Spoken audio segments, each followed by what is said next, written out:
You killed innocent people. The means to an end. You started a massacre. I caused the revolution. You betrayed the law.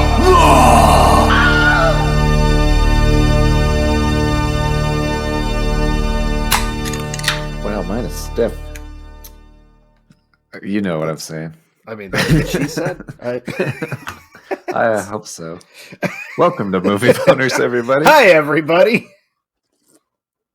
Ah, that's good. So I couldn't run out to the... That packs a punch. It is stiff, huh? Stiff drink. Woo! It's been a while. I couldn't run out to the store, so I had this just in the fridge. And I think you referenced it last week. It's a limited edition Grimm Brothers, the Valentine's Day one, the Bleeding Heart. Oh, nice. Peanut butter cup stout. It's good. It's very good. Yeah. Well, I went kind of like a little back homey. It's kind of it doesn't really reference the episode, but it packs a wallop. It's ridiculous. Yeah. So I'm drinking a classic from back home. I went with Mercenary from Odell. Mm-hmm.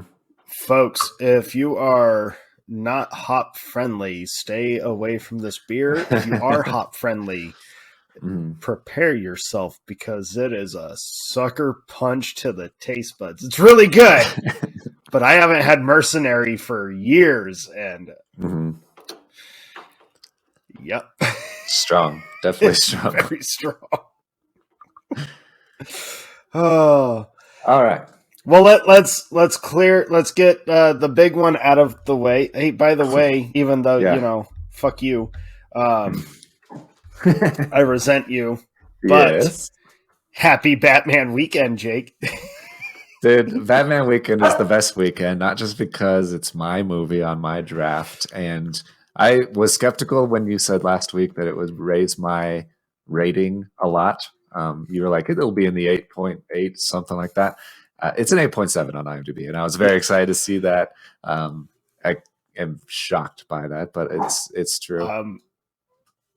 Yeah, so obviously, folks, we both went and saw it. We're not going to give any spoilery things, so this will just be a quick, obviously very biased review, because we're fans. Yeah, I couldn't believe it. So my rating jumped up. I am now in the lead. You have a 6.920, and I have a 6.975. So 500ths, but still counts. You're still kicking the crap out of me, and it's only gonna get worse from here for me. Yeah. I was also very skeptical because you saw it Thursday night. I saw it Friday afternoon. Generally, when we see movies separately that we're excited about, I get a courtesy text of, "Yeah, it was really good," or "I really liked it," or "You're gonna love it." I got nothing from you. Yeah, I gave you nothing. But I was like, "Is he speechless because it's good? Does it suck?" And he doesn't want to spoil it for me. Like, I also didn't get out of the movie until like after 11 o'clock at night, my time, and was like, "I'm not gonna like shoot a late night text just in case, you guys got the baby on the way." And I was like, he's going to see it. And then I didn't hear from you on Friday. And I was like, that was out of spite because you didn't send me because it had me worried. I was like, did Jake hate it? Is Saturday going to be really awkward when we record? And I'm like, I fucking love this movie. And he's going to be like, it sucked. I was like afraid. And I was like, breaking it down in my head, like, there is no way Jake disliked like anything in this movie. This is Jake's style movie right here. Like, if he didn't like it, I think we're gonna have to end the show. Like, maybe not that extreme, but I was gonna have severe judgment against you. No, folks, man, the hype is real. This movie was the Batman lives up to it 100%. And I was very skeptical of, because you heard, hey, Pattinson's going to be everyone's new favorite Batman. He kills it. And I always felt like, yes, he's going to kill this role. Like, he's going to be Batman. But I was like, I doubt he's going to rival like Affleck and Bale for me. I was like, he's probably going to be close. but I don't think he's going to quite get there. Mm-hmm.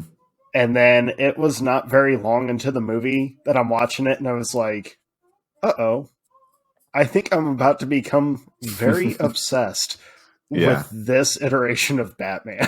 Yeah. Like, he's a phenomenal Batman. It's very interesting to me because it's early on, and so I'm excited. I want to see him flesh out his Bruce Wayne side more because he's very reclusive on that aspect, but the Batman side is solid and in a good direction. I love it.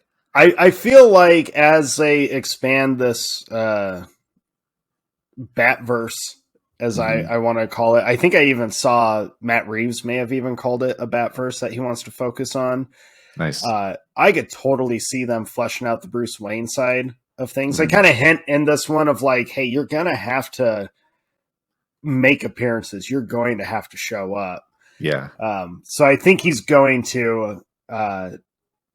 I can't really say a whole lot. I will just tell you, character development is amazing in this movie. Yeah. Zoe Kravitz is Catwoman. Mm-hmm. Dude, I think she's my favorite Catwoman. Yeah. Like, no joke. I was the most skeptical of her character, partly from the trailers. I didn't love her lines. They felt out of place. But in the movie, in the moment, they work really well, and she works really well. So I did end up liking her a lot. I liked everybody a lot. Yeah, I really liked her as Catwoman. I thought her suit was cool and very, like, it's still pretty raw, which I really liked, all the raw feel to everything. Mm-hmm. I can't wait to see them, like, upgrade the suits or, like, beef up the suit. The bat suit especially was probably one of my favorites. Just the fact that it was so cool, so practical, so smart, so useful. It seemed like really, really good. And for like fans of comics, from several very popular books to like fans of Adam West Batman, pretty much every Batman that has come before Pattinson, there are tons of little like nods to every previous Batman. There's a ton of stuff flat out just taken straight from panels in certain comics, which I was giddy about. I love when that happens. Snyder does it a bunch. I'm glad Matt Reeves took that and did it too, gave it to the fans as well. And there was this movie felt like a kind of a thank you to all the previous Batmans and like filmmakers that have brought Batman. Because there's so many moments where I was like, oh, that feels like a Burton kind of sense or scenery or whatever. Oh, there's Nolan, and there's Affleck's style of fighting. Like, I just loved how they melded every Dark Knight before Pattinson, put it in this very young Batman, and then left room still for him to be his own thing. It's so good. It's so good. And there's a lot of great comic references if you're a Batman fan. I think all of the big ones make appearances. We already talked a little bit before we started recording about the Long Halloween. I noticed Hush references. There's so much with like not Nightfall, but the Flash point, all of that stuff. So there's a lot of great stuff in there. There was a funny moment for me when the movie ended, because I was in a packed house. I mean, it was every showtime when I was trying to get my ticket was like full, and I had managed to find one little seat in the middle of the theater. And I was like, that one's mine. But the lights come up, right, and people are getting out, and everyone's just kind of like, whoa. And there were these little kids that were walking out, and I hear this one kid go, "This is why I like Marvel more." And I looked at him, and his dad was like, "Why?" And he goes, "Because there's like more comedy and there's more like action." And I was like, "Oh yeah, the Batman? Yeah. Not child friendly, not because of just content. Yeah. It's a very smart movie, and it's a very detective noir story. Like, it is. Yeah. It's a complicated conspiracy political mob story And Yeah. that was my favorite part. Was I think that's the biggest gap in Batman movies to date, have been the fact that he's the world's greatest detective, and you don't get a lot of detectiving in the other movies. And this movie is a detective movie. This one is straight detective work. Exactly what I wanted it to be. It delivered. And Pattinson does such a great job with like the eyes, all of his expressions in the cowl, just how he squints, the glares, his eye, like, yeah.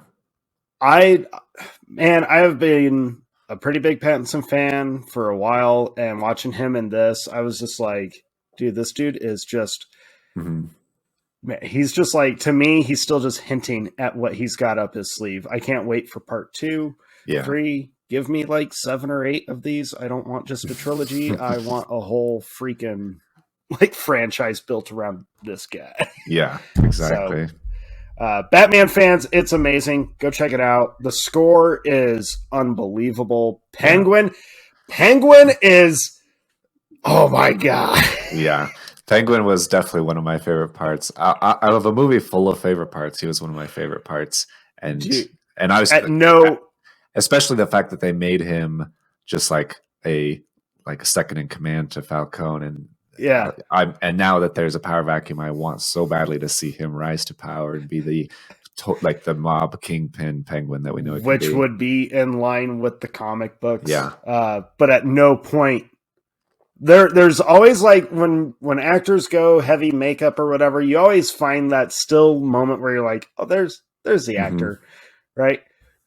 No. At no point was I ever like, are we sure that's Colin Farrell? Like, I'm pretty...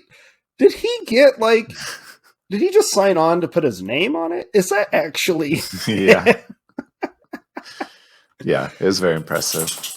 And then just real quick, Riddler has always been like my favorite Batman villain in the comics and stuff. This Riddler is probably the most unnerving villain we've seen since Heath Ledger's Joker, at least to me. I was telling my daughter, like, they did their homework in researching serial killers, especially like Zodiac and Unabomber kind of stuff. And I was like, he makes you uncomfortable. Like, at no point was I ever just like, oh, he's a bad guy. The whole time I'm like, this guy is formidable. Yeah. There was a lot of points where I was like, he's in complete control. There's nothing that the Batman can do. Like, I totally buy it. And Paul Dano is perfect casting. He's been an unbelievable actor from a very young age and continues to knock it out of the park. This was unreal to me. So, and I've got him up here. Nice. But I'm telling you, I got out of that movie and was just like, yep. So, I'm going to be seeing this movie a lot. Yeah, I told my daughter, like, I'm gonna be adding 2 Jakes running total because I can't, like, I've been breaking the movie down like crazy. So, anyways, folks, go watch it. It's worth it. It's so freaking good. Yeah. Maybe don't take children under the age of like 12 or 11 or whatever, just because not a lot of action, and the Riddler might raise some questions from them. He's pretty scary. Yeah. I realized I was telling my daughter about like the Zodiac killer and what he did, and then realizing I'm telling a 12-year-old this. Maybe we don't. I mean, you don't have to tell your children all about that. No, but I was like telling her because she was looking at his costume and she was like, "Why did they make him look like that?" And I started breaking down why and where the inspiration. But it's so good. It's so good. Yeah, I would have loved this movie as a kid. I think if you're a kid who's a Batman fan and just like seeing him move and use gadgets, and that car driving scene was like, just that camera angles and everything was unbelievable action. Like, there was not a lot of action, but that action was unbelievable. The Bat bike is just such a I honestly have zero complaints about the movie. I saw one person complain about the 3-hour runtime, and they're like, not that it ever felt like it dragged, it's just you feel like. And I was like, no, I disagree with that. Like, I think every Batman film should be 3 hours minimum. Yeah. Like, Yeah, you need that much to let this story breathe. It's not a simple story, and so it needed the space. And I'm glad they let it. yeah, so check it out, guys. It was a proud movie for us Batman fans. Yeah, I'm so glad it's here. I can't believe it came out in March, and now I have the rest of the year, and there's nothing I'm as excited about as that movie. I was like, well, dang. I got to end 2021 with a banger, and this came out close to the beginning of the year. Mm-hmm. Yeah, I'm like, what? Okay. Yeah. Like, I'm excited for movies. Don't get me wrong, folks. I'm stoked for a lot, but this was a Jake's high right. point. This was it. And I'm like, I don't know how you follow from that. So, yeah. Did you see anything else? Did you see anything else new since last week? No, I did not. That was the only important one. Okay.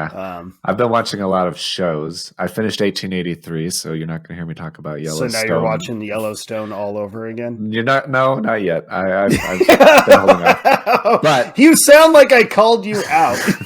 But only because I've thought about it every day for the last 3 weeks. Guilty, Your Honor, guilty. I will say 1883 is a fantastic show, especially as a closed series. And as I was watching it, I was like, this is an incredible example of a good reason to do a prequel. It's not just a cash grab. It actually adds value to the original series or the main story and the characters in the main story. It definitely sets their motivations, clarifies their motivations a lot. So it was a great series. So I'm looking forward to all of the other Sheridan verse things. They have another prequel series, 1938 or something, and 4 6s, and maybe another one. I don't remember. But Yellowstone's coming back pretty soon. So hanging in there. You and I have a ton of movies that we have to watch. I know. I binged two whole TV series also this last week. My wife's pregnant. We hang out at home and don't do anything. We watched all of The Woman in the House Across the Street from the Girl in the Window, which is that Netflix series with Kristen Bell, right? And it's a very straight-faced parody of that very specific subgenre of like the girl in the window or the girl who's agoraphobic and also an alcoholic and sees murder, that kind of thing. It's pretty funny, but they play it very straight, and that makes it even better. I enjoyed that. And then we just finished right before recording this, WandaVision in preparation to watch it because I never got around to watching it before. My wife's a big Scarlet Witch fan, and she really liked it. She really enjoyed being able to get a show. She said, I preferred getting this series because I get like a 5-hour movie instead of or a 6-hour movie. WandaVision was cool. I really liked WandaVision. Honestly, it was the only MCU show that Disney Plus put out that I thought was actually like super great. Yeah, it's the only one I've watched, so that I can't speak on Loki or Falcon and Winter Soldier. But I'm looking forward to Moon Knight. I like the Moon Knight story, and I think it would benefit from a longer series style as well. So those are the only things I've watched. Nice. I've added. I realized I forgot a handful of movies in preparation for next week. So instead of knocking some movies out, I added more to my watch list. And then it was like, oh, crap, I still have to watch a bunch of Oscar nominees. Oh, crap, we have a deep dive coming up. Oh, crap. It was like, I need to limit myself now. I think all right. Yeah, I think you're not wrong. I think you're not wrong at all. I have the same problem. Well, should we do this? This one's going to be kind of a goofy episode, folks, because it's going to be a little different, and I think this might be the shortest episode we end up with. I'm just gonna say it now. It could be. I took a decent amount of notes, so I'm gonna I at least have some stuff on both sides. We'll see how it goes. Okay. But it is a kind of an experiment because we have never done an episode like this. It was inspired by a conversation, kind of a joke that we had in an earlier episode where I don't remember exactly how it started, but you said you liked the newer Dredd movie, and I said that I liked Judge Dredd better. And it doesn't happen very often that we disagree on movies. It's true. Especially when it comes to remakes. But so I thought that was funny, and we had listeners who enjoyed that conversation. And the more we talked about it, we were like, that could be an episode, because we actually we could try turn that. Have a debate about which movie is better and why, and counterpoint, and get into it. So that's what we're doing. I do have some funny conclusions after watching both movies and kind of looking into different stuff, and I think you're going to crack up. You might even agree with me on my closing points. Okay. So interesting. Now, obviously, our debate probably won't change each other's minds, but it'll be funny nonetheless, because you're about to hear two schmucks just berate each other. And yeah, it's not my fault. You have the wrong opinion. Wow. What a douche. And so I honestly started to doubt myself, because I do. Because you rewatched Judge Dredd and you realize the movie is dog. I generally do trust your opinion on movies. I think that we share a lot of interests and we agree on for the most part. And so we were joking back and forth about which one is better. And I hadn't seen the old version, the original Judge Dredd, in a long time. And so I was like, oh, maybe it's not as good as I remember. Maybe he's right. The new one is better. I doubted myself a little bit. And then I watched them. I said, nope, I'm absolutely correct. The original is far superior and a very enjoyable film. So we're going to Jake felt validated. All right. Yes. So I'm reinvigorated with my perspective and conclusion. Well, I feel like I want to hear your side of why 95 Judge Dredd with Sylvester Stallone is superior. Okay. And we'll just, because I feel like that one's going to take up the most conversation, right? Because it's the most interesting. It's so bad. It's so bad. It's so bad. It's not like you say it's so bad, and I understand when you say Mario Brothers is so bad, because I like it because it's bad. But I like Judge Dredd in a non-ironic, so bad kind of way. It's you like it in the same vein that you like Highlander 2. Okay, that's true. And the original Highlander and all of the other Highlanders. Oh, what was that, Jake? Did I just win by totally taking away credibility? The original from Highlander is a great movie. I think we found our next debate episode. Except it's going to be Highlander versus not watching Highlander. True. Okay. No, I just feel like you and I are going to get caught up in the 95 one more. I had some interesting moments watching both of these movies this week, but we'll get into that. You have a lot more confidence in your 95 version than I have in both versions. Okay. So this debate might be sad, but I may be doubling down for effect, but the fact of the matter stands. It's still a good movie. All right, Jake, take it away, man. So in my note taking, I tried to list the pros and cons of each, obviously. Yeah. And I tried doing the same. And guess what? I had like one pro for the 95. Oh, wow. Two. Very critical. I had two. Sorry. I will say I have pros about the new one. there are several things that I do agree it is superior for. I think that Should we just cut the episode right there? I think that it benefits greatly from coming after and learning from the mistakes of the original. The original is not perfect. There are mistakes that it could have been improved. It is a victim of the process in which it was made, partly. But it is also a more successful film on paper, a bigger budget originally, but also at least made its budget back, unlike your movie. I love your little asterisks with that. on paper because execution was bad. Well, part of the reason. Okay, so let's talk box office right at the top. Original Judge Dredd from 1995 had a much larger budget than the later movie did. But it did made back its budget, a little more than its budget in its gross box office. I think a big reason for that is how huge of a draw 90s Stallone is. Like, you put Stallone in any movie in the 90s and it's going to make $100 million. So, and you don't have anything like that in the remake. There's no big draw. It just kind of came out and people are like, oh, a Judge Dredd movie. Oh, it's like when they remade Total Recall. It's like, oh, a Total Recall movie. Who cares? So that's my point. That's fair. I was not part of the who cares. I was part of the like, oh, cool. It looks like someone actually tried. Oh, look, they got an actor that puts the character before their own chiseled face.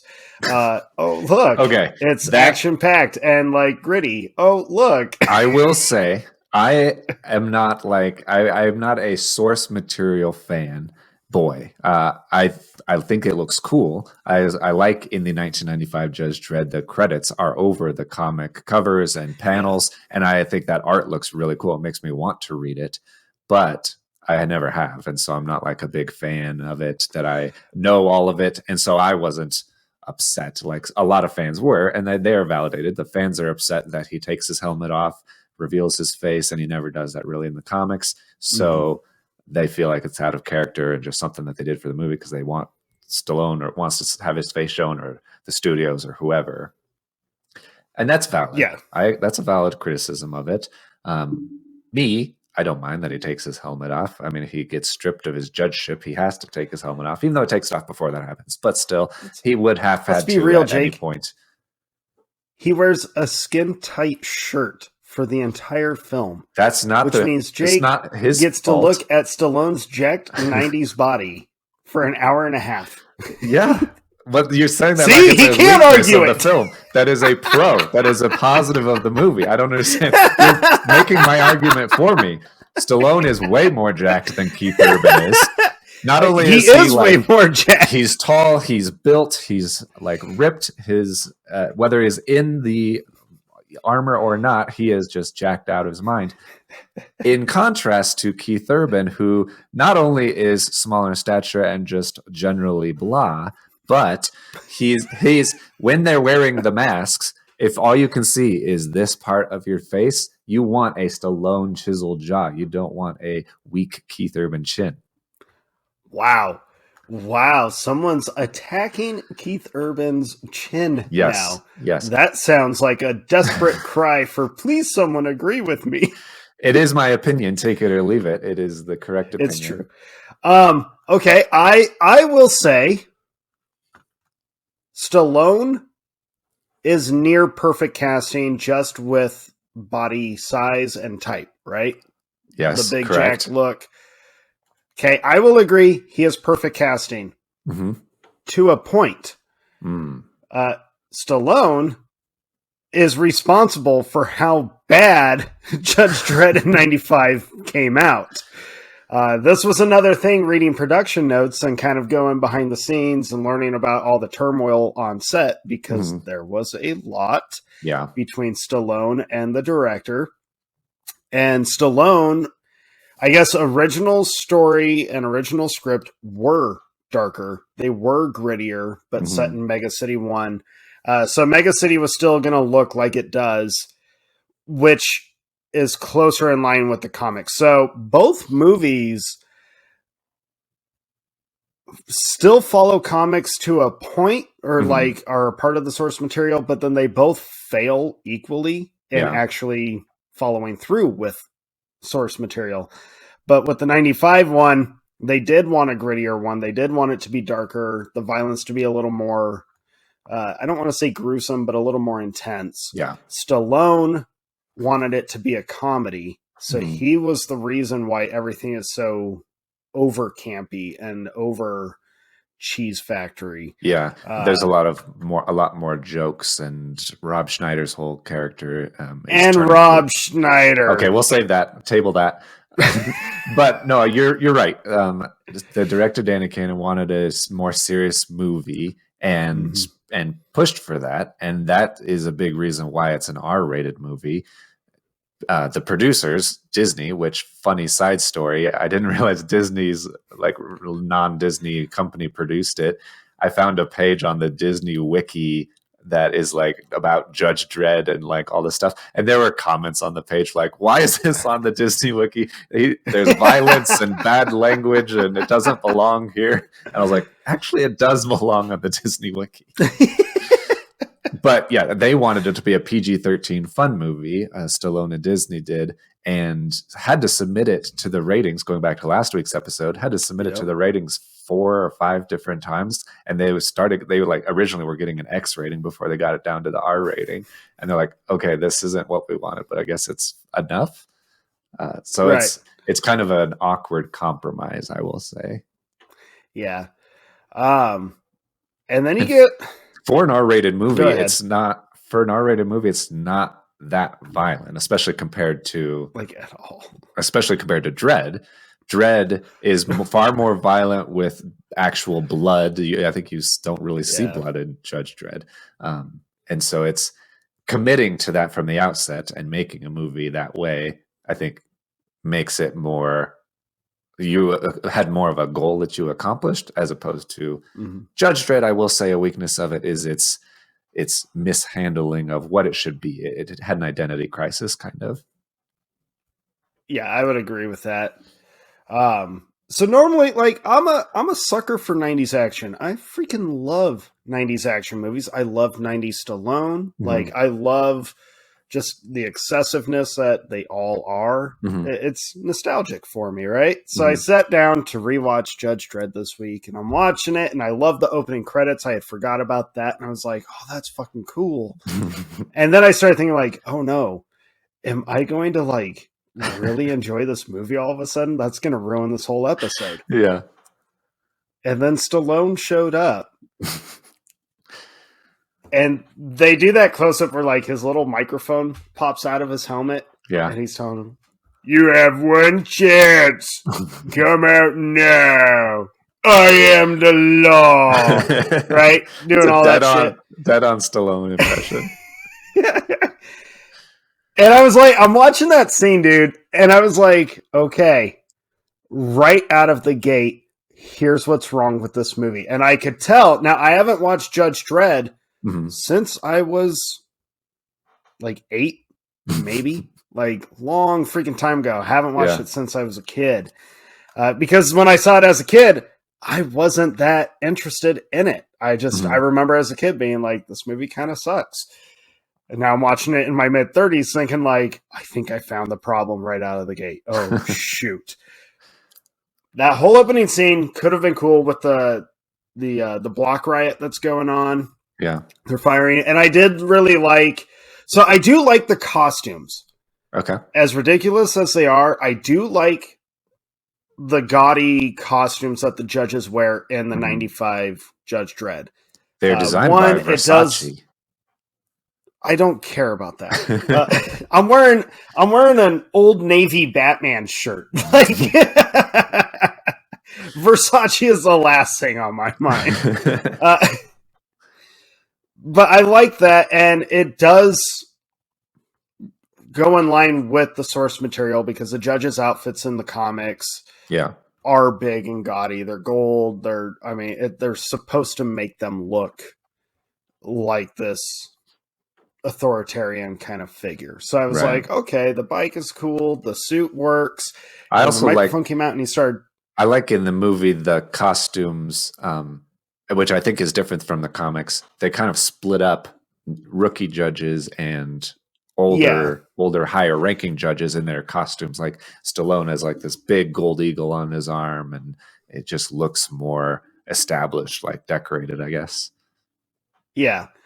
Now, I didn't really read any of the comics or come across. I've never been a big Judge Dredd fan, like comic books or even the movies. Like, I do enjoy Dredd more than the 95 Judge Dredd, but I've never been felt compelled to follow the comic books. Like I've read a few of the stories and been like, it's interesting. It's got some cool parts, but I've never like connected to it. So Yeah. every time I make the source material argument, I feel like an ass, but I feel validated at the same time because I do like comic book movies, and I still like comic book fans when we see movies adapted from that kind of source. Yeah. There's still a like, we expect you to at least be respectful to the source material. You should follow, especially when it's like core character traits where Stallone does not follow core character traits like at all in that whole movie. But he's standing there getting shot at, right? And he's like, he rattles off what kind of rounds they're firing at what velocity, and he's like, you're totally safe. Yeah. But that whole point leading up to it, they're still firing the same rounds, but everything around them's like getting shot up. Everything's blown up. There's like, people are getting shot, and all of a sudden he shows up and he's like, no, they can't even get to us. You're fine. And I'm like, ooh, continuity. Like, but his whole demeanor when he showed up, you could tell right there, he's playing this role way differently than how like the rest of the cast was told it was going to be, how the director intended. You could just tell that right away that Stallone was doing his thing instead of just letting the story be and the character be. And as a viewer, being able to tell that right away was a big turnoff. I had a hard time with that opening scene. And there's some parts to it that I'm like, but I really like some of the parts of this, like when they go up. And he's just like kicking down the door and just blasting away the bad guys. And he's like ringing down the judgment. I like that kind of stuff. But him showing up was immediately a turnoff to me because, and I was like, it's him. It's his ego. This is Stallone's ego. Yeah, the director had a similar perspective on it, that he's thought that Stallone was kind of an egomaniac and controlled the whole process, and I think Disney was inclined to let him because he's Stallone in the 90s, so they wanted it to be more his vehicle, and so I think the director wasn't even allowed on set for after post-production reshoots. Because they just kind of given up. He was banned from the set, which is kind of crazy because his vision does sound cool. It sounds grandiose. It sounds like he had an intention for the movie. He said he wanted it to be the Ben-Hur of comic book movies, and it just never really got that chance because of all of the adversity and Stallone's intentions for it. So you're not wrong. I knew you'd say that. You're not wrong about that. But at the same time, I don't know how much better it would have been if you had let Danny Cannon have his way, because he had never really directed anything significant. He had 2 other feature films, The Young Americans with Harvey Keitel, which I've never seen, and I Still Know What You Did Last Summer, which is obviously inferior to... Which is a bad movie. That's a pretty bad movie. Inferior to I Know What You Did Last Summer, which is also not that great. So for him to say, I'm going to make the Ben-Hur of comic book movies, I don't necessarily believe you that you're going to make a better movie. Could you make the argument that his failed projects that followed Judge Dredd are a result to him not being allowed to make the film he actually wanted to? Could his career have tanked due to the fact that his like big outing was a failure? Yeah, it made back its budget, but it is still considered a huge box office bomb. It's still considered one of the worst action movies we've gotten. Yeah. It does have a cult following, but that happens, and I get it. Yeah. Because there's plenty of movies that are just bad that I love. So you're not wrong. He did Judge Dredd so early that he didn't. I obviously haven't seen The Young Americans or another movie, Strangers, but that's all he did before Judge Dredd. And since then, he did I Still Know What You Did Last Summer, and then a little bit of TV, 1 or 2 episodes of a bunch of different shows, 25 episodes of CSI. He did 11 episodes of Gotham and 6 episodes of Pennyworth. So in that comic book vein, at least. But yeah, it's very possible that he just got blacklisted by Disney. That's always possible. Yeah, I mean, he could have. His career could have been railroaded. You and I talked about that last week in the MPAA episode, where careers can fall apart due to a box office bomb or due to like the marketing and all this. Careers can stall. Yeah. That could have happened. Who knows? Who knows? Maybe had Judge Dredd been the Ben-Hur of comic book movies, maybe his career would still have been lackluster. Yeah. Who knows? We never will. But and that's such a lofty goal to have. That it seems improbable, but you never know because we never got a chance. So I do tend to advocate for letting people try. That's a good thing. And what a weird, I want to make the Ben-Hur. Yeah. It's so specific. And I think he just meant like epic. Like Ben-Hur is a standard for epics. But yeah. But even then, like, would Judge Dredd really be the character you want to create like an epic world or story around? It'd be like Superman. No. Right. So I don't know. But okay, so another issue that I have with Judge Dredd, the dialogue. The dialogue is so bad throughout that movie. Right? Like it's not good. The dialogue, I feel like, is in line with 90s action movies, especially the archetype of a more morality action film where you have a hero who is not just brawn, but also it's a good versus evil situation, and it's a complicated story. Like, it's an interesting story to me where Dredd is in a situation where he believes in the law like it's a religion, and goes and completely throws it backfires. It does completely backfire on him, and it kind of teaches him about the gray areas and how he may have been wrong to prosecute some people over other people. Don't get me wrong. I like the story in Judge Dredd. I do. I like that idea of someone who views their life's purpose, their career, what they believe in to be infallible. Mm-hmm. To have that kind of rug get, pulled out from under them, and they are forced to see the fallacies in this stuff. I like that, and I like using that for this character of Judge Dredd. Mm-hmm. I like that story. I just don't like how they put it together. No, dude, the dialogue was just like, what is going on? Of course, I'm gonna insert something real quick though. Mm-hmm. I'm gonna save you a moment later. Okay. So I watched these movies back to back. Yeah, I basically did too. Right? And I was like, I'm writing my notes on Judge Dredd because I tried to write the pros and cons for each one as well. Mm-hmm, right? Mm-hmm.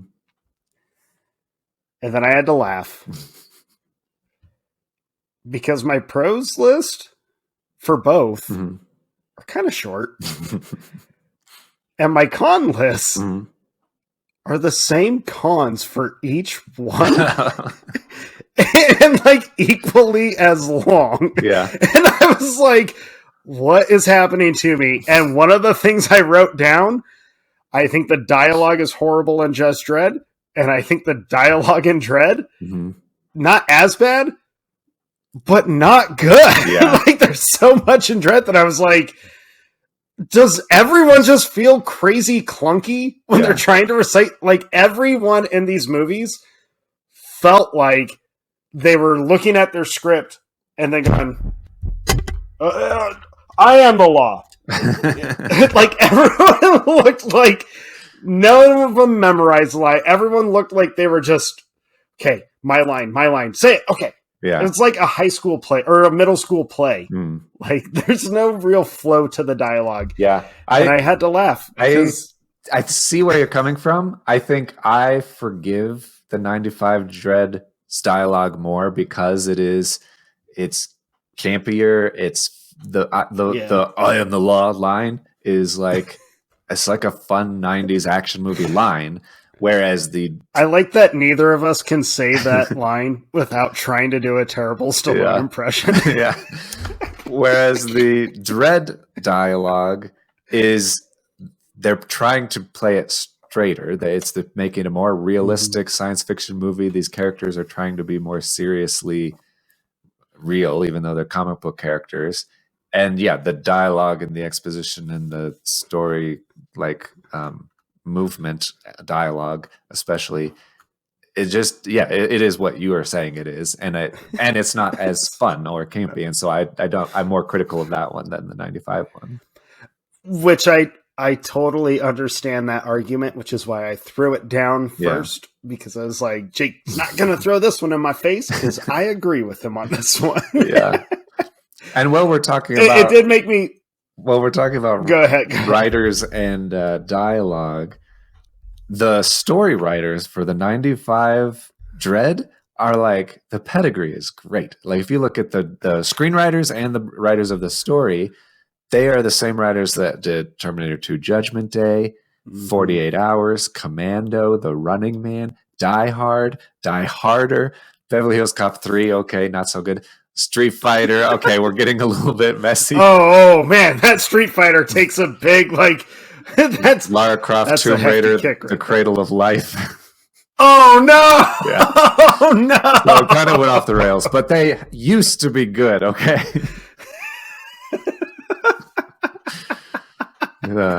But I think that's interesting to contrast.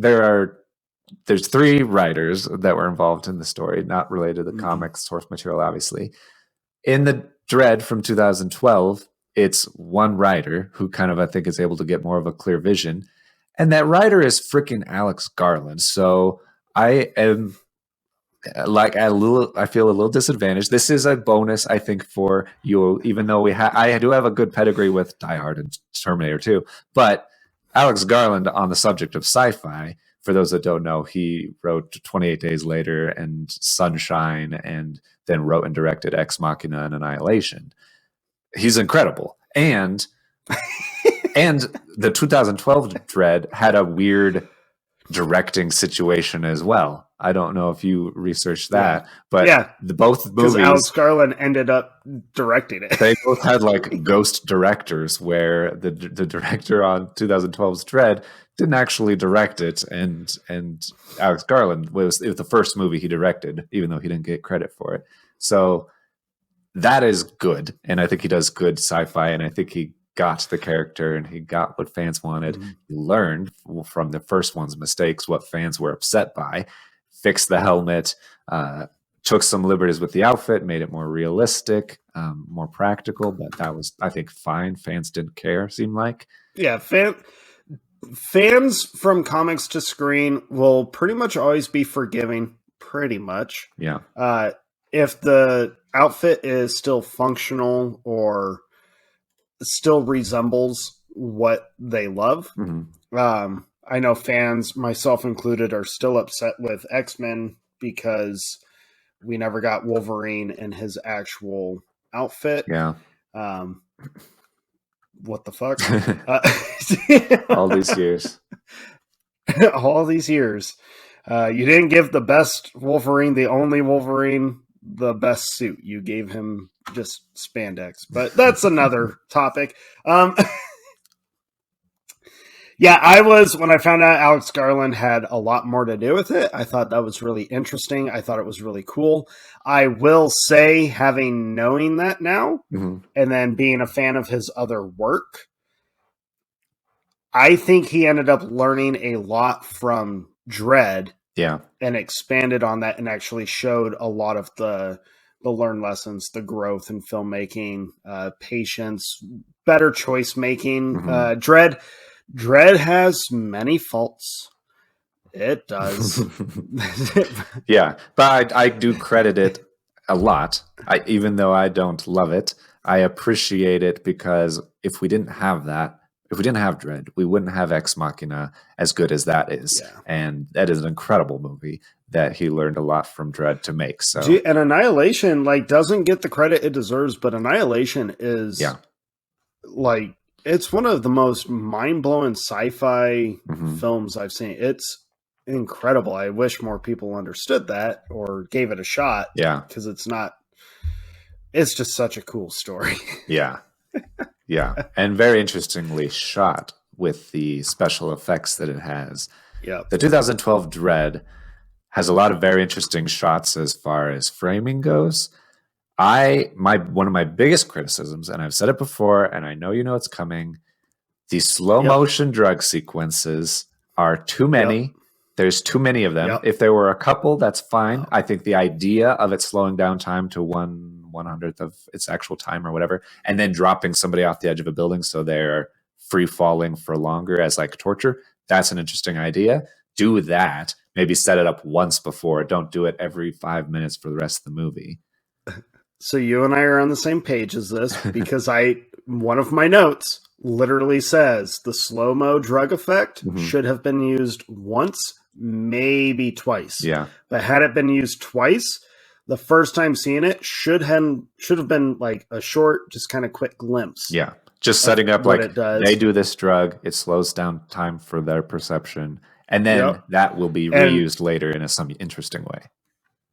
And the only time I think it really should have been used, and I say they use it properly, is the building fall. Yeah. That should have been the only time to see the full effect of the drug because it makes that whole sequence more interesting. It makes it more intense and more just kind of brutal. But I agree with you. They overused the slow-mo. And as I was watching it, I was like, they don't overuse it. And then they use it a lot. And I was like, well, they use this a lot. 1 point for Jake. It's like, son of a bitch. It's like, man, watching these movies and trying to prep for this, I went into it with just a bunch of Jake thinks he's going to know more. And then I'm watching it and I was like, oh shit, I'm going to side with Jake a lot. And it was like, and this is the worst debate ever. The little cherry on top to make the slow-mo scenes even worse and to make the movie Dredd even worse is the sound effect they use is a very slowed down version of a Justin Bieber song that's like at 1/800th normal speed. So it's based on Justin Bieber. That makes the movie worse already. 2 points for Jake.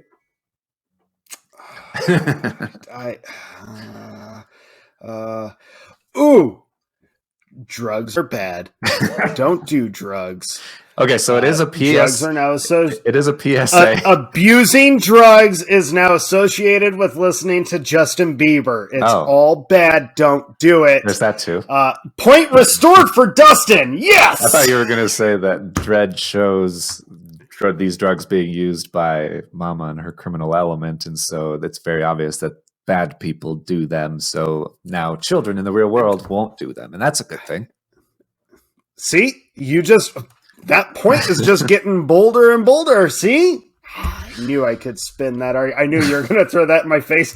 I was like, okay, on the very slim chance he doesn't bring that up, I'm not bringing that up. Because when I read that, I was like, yeah, who the fuck had the moment of you know what would be a good idea right now? Just a normal slow-mo, sound effect? No. Justin Bieber. Yeah. We're not getting this just right. What could this scene and every scene in this movie really use? Some Justin Bieber. Some Justin Bieber. And 2012 Bieber, so even more stupid. Yeah. Leading from the slow motion sound effect, I forgot until I started watching it that 2012's Dredd is a 3D movie. It may be one of the movies that killed 3D. Dude, I never saw it in the theater. Yeah. I saw it when it came out on DVD and Blu-ray. The copy I have says nothing on it about 3D at all, and I did not ever know that it was a 3D movie until this week. yeah.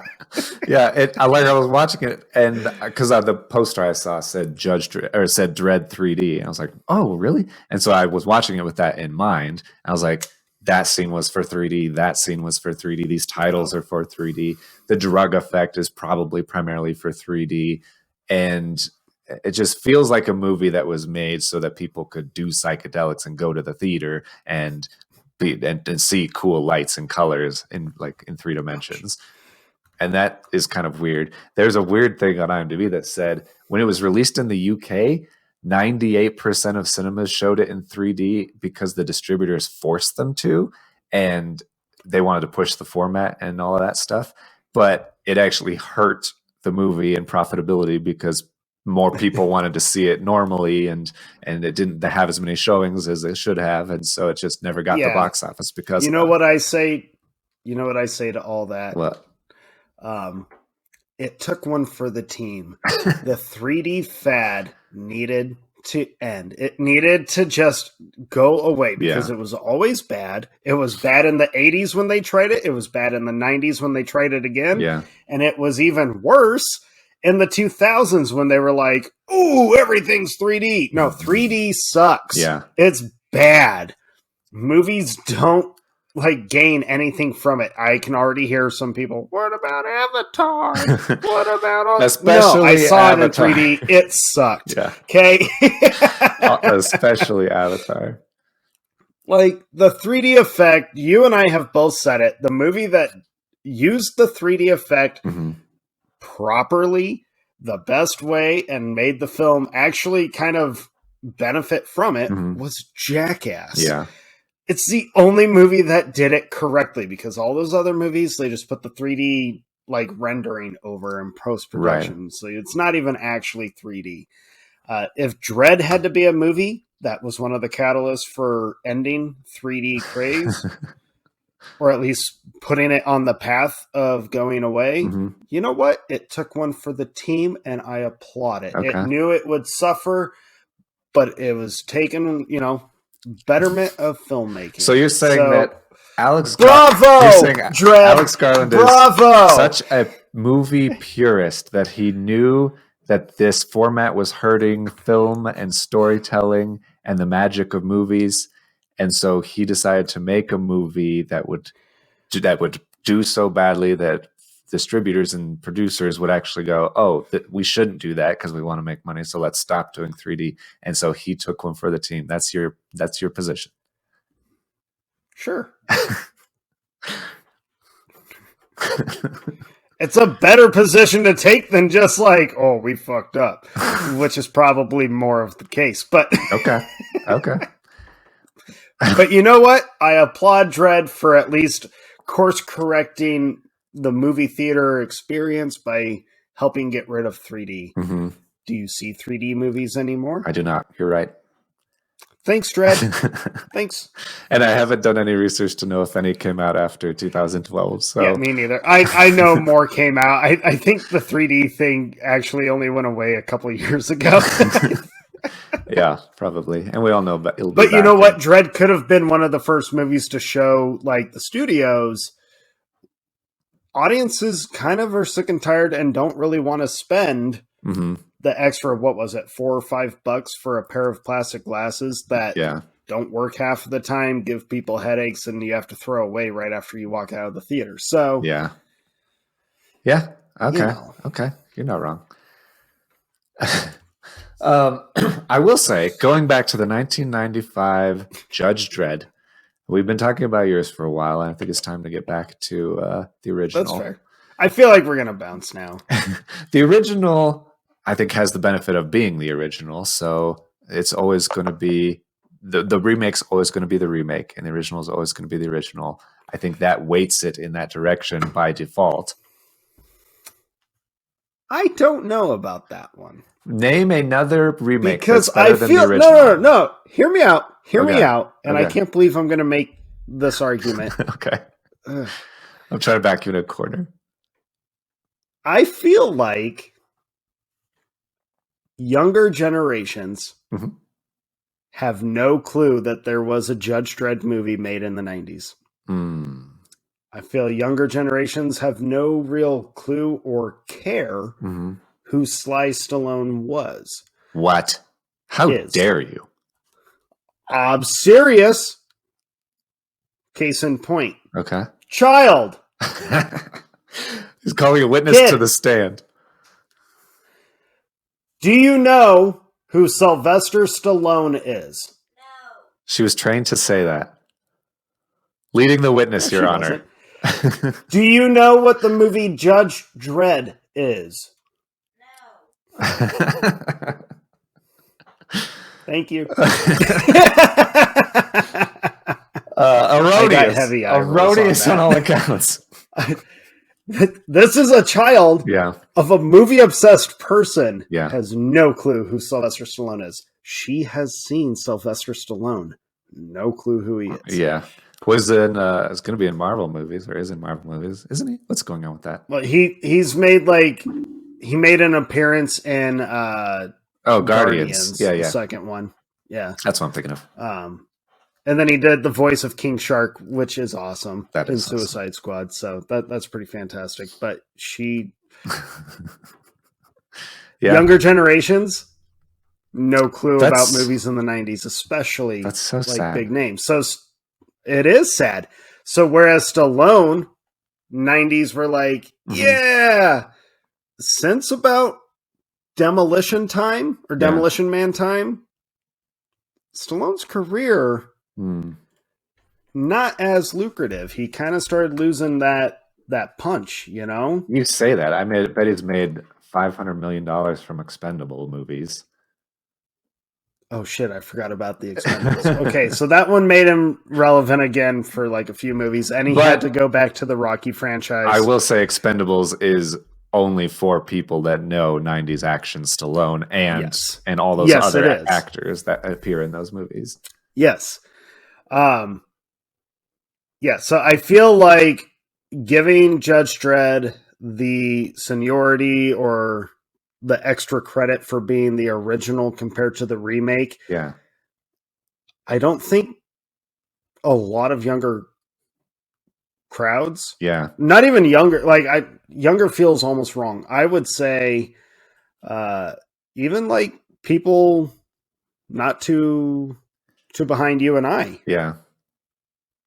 Probably wouldn't even have any clue that there was an original or that Dredd was a remake. Yeah. Because it was never marketed as a remake. Yeah. It was just, it's kind of like another, it's a Dredd movie. It's kind of like that Hannibal Lecter movie, Red Dragon, that was actually a remake of a movie from like the 40s that was about Hannibal Lecter. It was a remake of Manhunter. Yeah. No one knew that. In fact, to this day, a lot of people don't know that. Yeah. And so it's like, oh, okay, so yeah, that makes a lot of sense. But it doesn't make me sad that kids don't know what Judge Dredd is. I get that. But to not know anything about Stallone in the 90s and Demolition Man and Cliffhanger and The Specialist. I am with you on that point because Copland. I fucking love Cliffhanger and I fucking love... Oh, dude, Copland is so Tango good. and Cash. Oh my God, Copland is so good. Rambo. Cobra. Over the Top. Oh, never mind. Just kidding. Not over the top. Not over the top. But Cobra's awesome. Yeah. I have always loved Cobra. But yeah, so I don't think you get to use that one as all right. I withdraw my point. You have fully rebutted my point, if that's a word. Yes. The best part don't feel bad. I don't have a lot about Dredd either. The best part of the 1995 Judge Dredd movie, I feel, is Diane Lane's character. I do really think that she does a pretty good job in that role as the rookie, as kind of someone who is believes in people and serving the people, whereas Dredd has actually lost that and just serves the law, the book. I think that she's a good balance, and Diane Lane is great. She's just incredible, and so. She's probably my favorite part, honestly. I love Diane Lane. I think she's always been a really good actress. She's intense in everything she does. Obviously, she's the mother of one of my all-time favorite heroes. Superman's. She's Superman's mom. Yeah. I love her in Perfect Storm. I love, she happens to be in the one Nicholas Sparks movie that I actually think is okay. Yeah. So I love Diane Lane. And when I saw her name pop up on the credits, I was like, oh shit, Diane Lane is in this movie. Actually, I said that with a lot of the cast, where I was like, there's a lot of this people in this cast is movie. incredible. Yeah. And then I watched the movie again and was like, this cast got totally wasted. Like, you have all this talent. You have so much here to just give something quality. Mhm. And it sucks. I feel bad for Diane Lane in this movie because I agree that she's probably one of the people in it that feels like she's actually trying for the most part. Yeah. And never getting anything back for it. She's cool. I think they sell her character out way short with the ending. I won't. Mm-hmm. I'm trying to avoid spoiler. Can we spoil? Yeah. Yes. Yeah. Yes. This is a no holds barred debate. All right. Yeah, we'll have to have it in our description. Yeah. Hey, we spoil the shit out of these. Judge Dredd doing the cliche thing of 90s action, 2000s action, 80s. Basically every action movie from like early 70s to about 2005, 6. Yeah, when they tried to subvert the trope. Yeah. I felt like of all the movie on-screen kisses that I have seen over the years, this was one of the ones that I felt was like the most pointless, out of the left field. Like, what the fuck? It's not a love interest story or movie, or they don't even have like moments or chemistry. So it does. They don't even have good chemistry come together. Out of left field, absolutely. And she kisses him, and then he follows it up with, I knew you'd say that. Which, by the way, dude, if I had to hear that fucking line one more time in that movie, I was going to lose it. Stop force. You know what it reminded me of? Do you remember the movie Mean Girls? Yeah. Obviously, one of the girls keeps trying. I know. Okay, so you remember. I'm trying to make it happen. I forget which girl it is. She's trying to make fetch happen. It's Gretchen Wieners. Yes, carry on. Gretchen. Okay. It's not going to happen. Stop trying. Yeah. I was screaming, like, internally, just like, you've turned me into a Regina because I'm telling you this isn't happening. Stop trying. Yeah. Yeah. Like, that you don't have the new catchphrase of the decade. Hate to break it to you. Arnold's going to hold on to that top spot forever. Yeah. Yeah. I agree. Yeah, I just felt like the kiss at the end was so pointless, and it made me like super heavy eye roll, shake my head. Really, you couldn't just let it end. I think she's a stronger character than what they allowed her to be. I love seeing her take on the I want to say court, but it's not the court. The chief judges. I love seeing her take them on in the trial-esque. Yeah. I wanted to see more of that because I felt like, holy shit, are they trying to show us that she's like the smartest judge? Let's watch her be like the smartest judge. Well, Stallone just selects her because she was like the top of her class in this one area of law. Right. Yeah. But if she was the top of her class, man, she really like hides and is super nervous about everything, and that whole opening. Like, she's more of like the legal side of being a judge, and not as much of the physical, like judgment executioner side of being a judge. Right. So I like Diane Lane. I think they did her dirty and didn't let her actually flesh out this character and be the strong judge that I think they implied she is. Counter that. Dredd's psychic sidekick in Dredd. Yeah. She's kind of a badass. Like, she starts off kind of recluse, and you're like, is she going to do anything besides read people's minds? And then she fucking annihilates dudes. And I was like, there she is. I feel like that should have been incorporated into Diane Lane's character of showing her be like the badass judge instead of the scared. Yeah. Cower in the corner until Stallone saves me so I can make out with him at the end kind of judge. Yeah, I hear what you're saying. So counterpoint, I I don't really love the psychic story of the Dredd version. I feel like that's a big part of it. I would probably like that movie more if I cared about any of that, but I'm more into the cop the raid part of it, the raid redemption part where they're stuck in this building, they need to get to the top to get to this lady and fight all these bad guys on the way up. They stole that from the raid, but that's fine. I Yes, I think that Oh, hey, man, I'm telling you right now, one of the cons I wrote was I really wish we could have seen Dredd have to like hunt the city yeah. for Mama It, instead of being like the raid ripoff and not pulled off near as well. yeah. Yeah. That would be That's a note, Jake. That's one of my notes was like, why did you have to rip off the like Yeah, they don't establish any good reason why she like is staying at the top of the building and they need to get to her there or whatever. Like she runs the building, that's great, but I don't know. I always try to figure out how she took over the 3 gangs that live in the building. Yeah. Because they like give you a quick breakdown where they're like, she's at the top and she just took them all out. Yeah. Like floor by floor or whatever. And I've always wondered, like, imply that she's just so brutal and cutthroat that she will. She's evil. She is. In terms of villains. Yeah. She scares me way more than Rico does in the 95 one. Yeah. The 95 one, I'm like, you're just a goofball. And she does a lot less yelling, and that's probably helps actually. Yeah. It's Armand Asante, which is one of the funnest names to say, doing Stallone basically, and they're both wearing blue contacts to match Max von Sydow because they're clones of him. So I get what you're saying, but he's a larger than life megalomaniac like villain. He character. is. He serves his purpose, although a lot like 90s villains. Mm-hmm.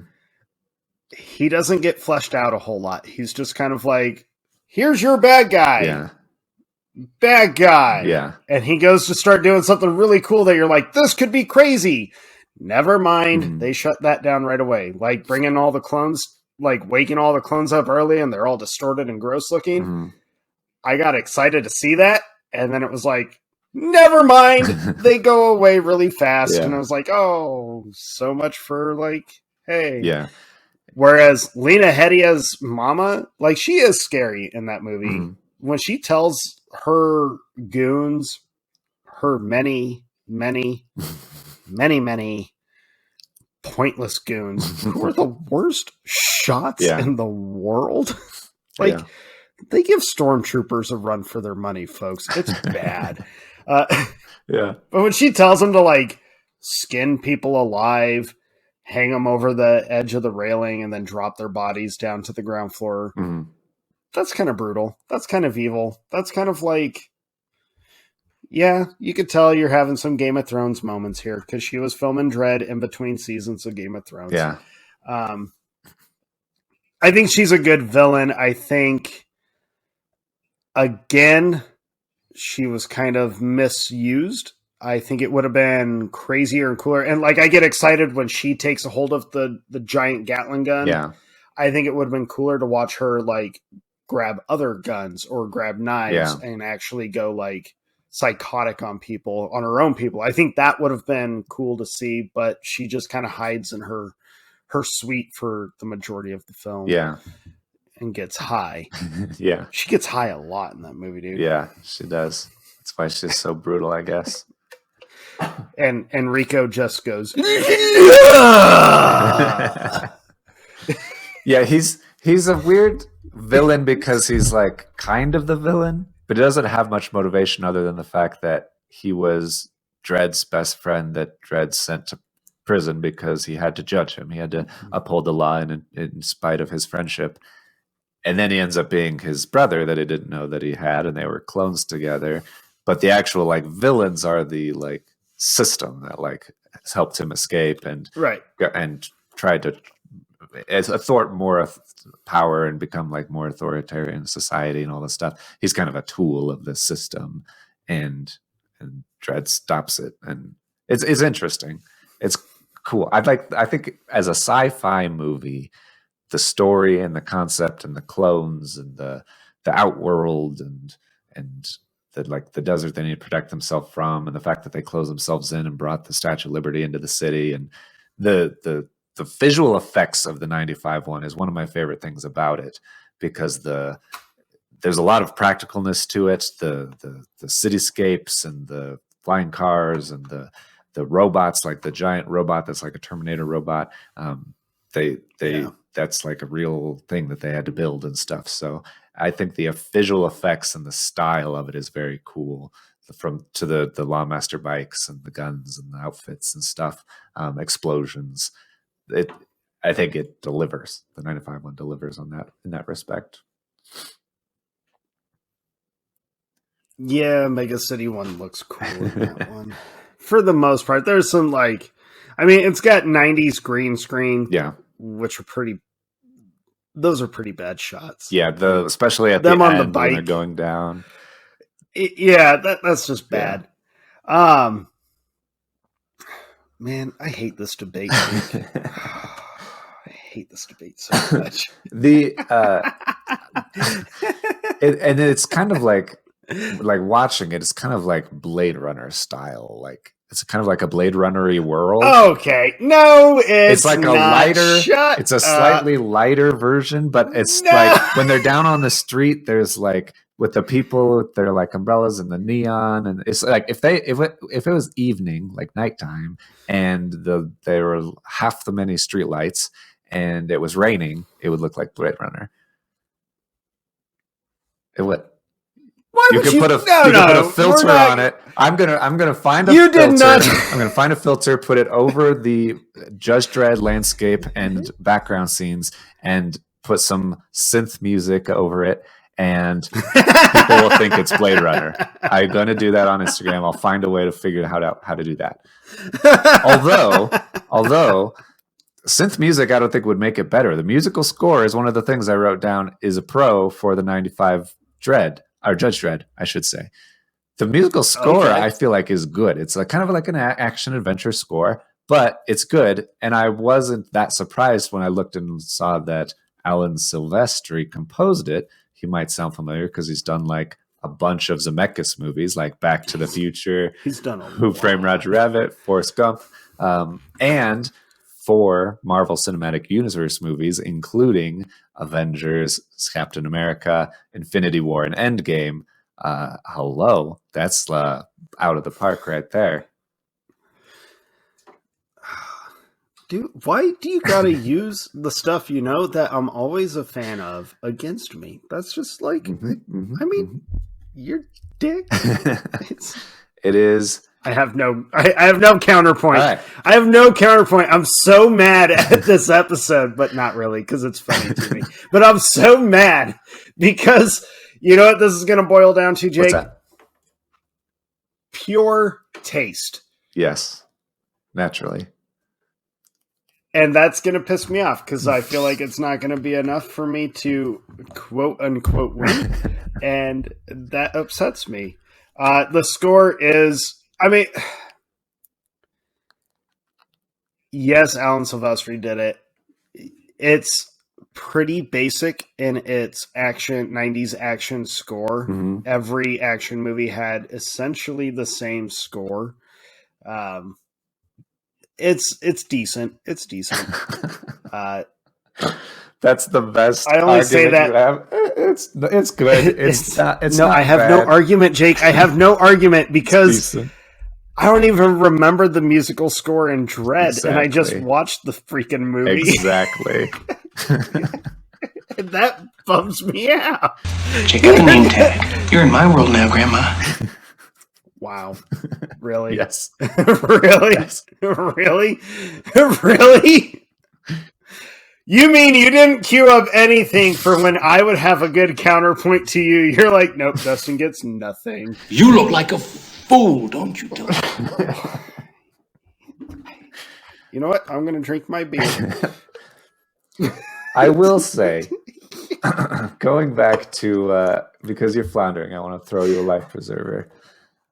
I hate you.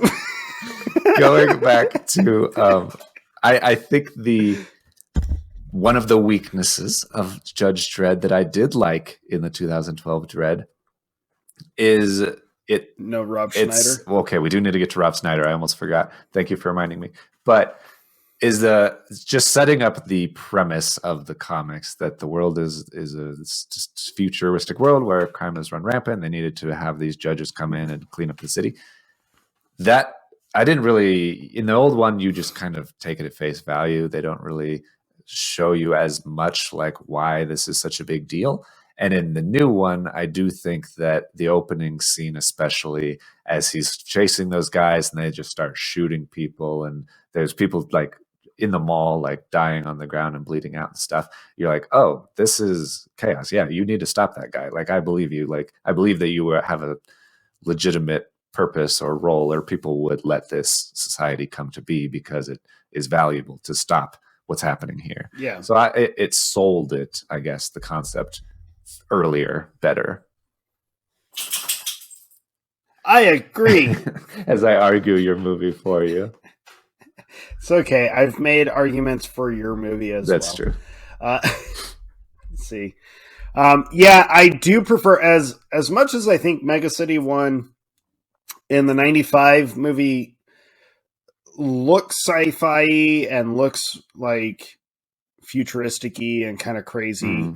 I do prefer the look of Mega City 1 in the 2012 version because it still looks big, it still looks gaudy, but it's very obvious that it has still suffered a lot. Yeah. So skyscrapers are still pretty dilapidated. Like it looks like shit. The city does not look good. It's dirty. And they didn't just didn't just like build a bunch of skyscrapers all next to each other. It's kind of like more. Yeah, it's a mega city. So the idea is like there are 4 or 6. There are 6 mega cities in the country at this point in their storytelling. If you notice, like you see one of the new American flags where it's only got the 6 stars behind him with the red, white, and blue. That's to show you like the whole place is just scorched. It's gone, and there's these random mega cities. And so I like that instead of having it look super claustrophobic, it is spread out. It actually looks like a mega city would look. Yeah. I do enjoy that. And there's still like, and I also, the people are still kind of just like, it's overpopulated. Like the building they go into, very overpopulated. It's a skyscraper, but they describe there's like 70,000 people in there or something, like an insane amount of people. Right. And I do like, I like grounded sci-fi. You and I have talked about that a few times. I like grounded sci-fi where you can tell that, yes, this is futuristic, but at the same time, the 2012 version feels more relatable. Yeah. It feels more like I could see us actually going that route. Whereas the 95 version is very like flashy, huge, everything's so like compact and claustrophobic. Yeah. I still don't. The Statue of Liberty in the middle of the city, but it's like super tiny compared to like all this other stuff, and it's just kind of crammed in there. I actually don't like that shot that first time you see it, because it's like, oh, you kind of ruined the whole like aesthetic of the Statue of Liberty. Yeah, I thought, but I like when I first saw it, I thought that the city had like grown out into the water to surround it, and then the movie they tell you later that no, they moved the Statue of Liberty into the wall, which I guess makes sense. Is like, that's something that we need to bring, but it's weird. Yeah, so I do, but again, it comes down to like personal taste. I like a dirtier looking dystopian future. I like that idea more than like the super gaudy stuff. Asterix, you brought up Blade Runner. I think the future Blade Runner world that we see in those movies is still super badass. Yeah. And it's still super dirty. It's a good mixture of the two where it's very dirty, but it still like has that human element of we just can't help ourselves. We have to make things bright, bold, and obnoxious. I mean, it's one of the first things that attracted me to the original Star Wars, which is everything is used. It's dirty and broken, and it's not just like clean, fancy sci-fi like we were used to, which is like chrome and smooth and all the stuff. Everything's blocky and broken, and it felt real, I guess, realer. Yeah, it feels more plausible to me that the future wouldn't just be super high tech, but it'd be like hand me down, broken up. Yeah. Like we had to somewhat rig this thing to barely operate how we need it to operate. So I like that style. And I think the 2012 Dredd shows more of that world around him as he's wandering the one tower. Yeah. Yeah. I wonder how much of that had to do with budget, because it was kind of not a massive budget. And so I think, honestly, it had everything to do with budget. Just encapsulate the story instead of letting it spread out. Try and turn like this giant skyscraper neighborhood place into what if it was like I think that whole tower is supposed to represent him going through the city. I think it just would have been more exciting to watch him actually go through the city, encountering all these different people. I think had they had a bigger budget and being able to show more of how fucked up Mega City 1 actually was, especially on the ground level, I think that would have added so much more depth to the story. And I think it already has a little more depth. I like the idea Alex Garland talked about. He kind of wanted to, one, fix the mistakes of the 95 version. And the big one was the helmet and like the suit. And then the other stuff was just basic storytelling. And he wanted to really ground it into, let's introduce this character to audiences, but we'll do it in kind of a Training Day style. Yeah. Obviously, it doesn't come anywhere near as being as intense and kind of impactful as Training Day was. Yeah. But I like the idea of this. I think that's a really good goal to have, though, if you're making a Judge Dredd movie who is a cop, to have set it based on a cop buddy, a corrupt cop movie, one of the best of all time. And that's much better than saying, I'm going to make the Ben-Hur of comic book movies. That's a little less, you can't really connect A to B there. I mean, I think he achieves a lot of that goal. He doesn't achieve the whole thing, but I think more of that vision was achieved in just trying to strip a lot down. Yeah. And then obviously the action, the violence in it is super brutal. It's super in your face, which watching that kind of movie, that's what I want to see. Opposed to the 90s had this trope with movies that took place in any future timeline, whether it was like in the year 2000 or beyond. Yeah. Every gun was suddenly like a laser cannon. Every gun made the same laser firing sound effect that like 1970s Star Trek had. Yeah. And that always turns me off. Like immediately just always, yeah. A good example of like that kind of style of look, like the laser beam look or the sound effect that really just kills a movie for me was like, you remember the movie Fury, the tank movie with Brad Pitt, Shia LaBeouf? Okay. Yeah. Everyone raved about this movie. I was so excited to watch it. And then the tanks have like multicolored shells that they're firing out of it.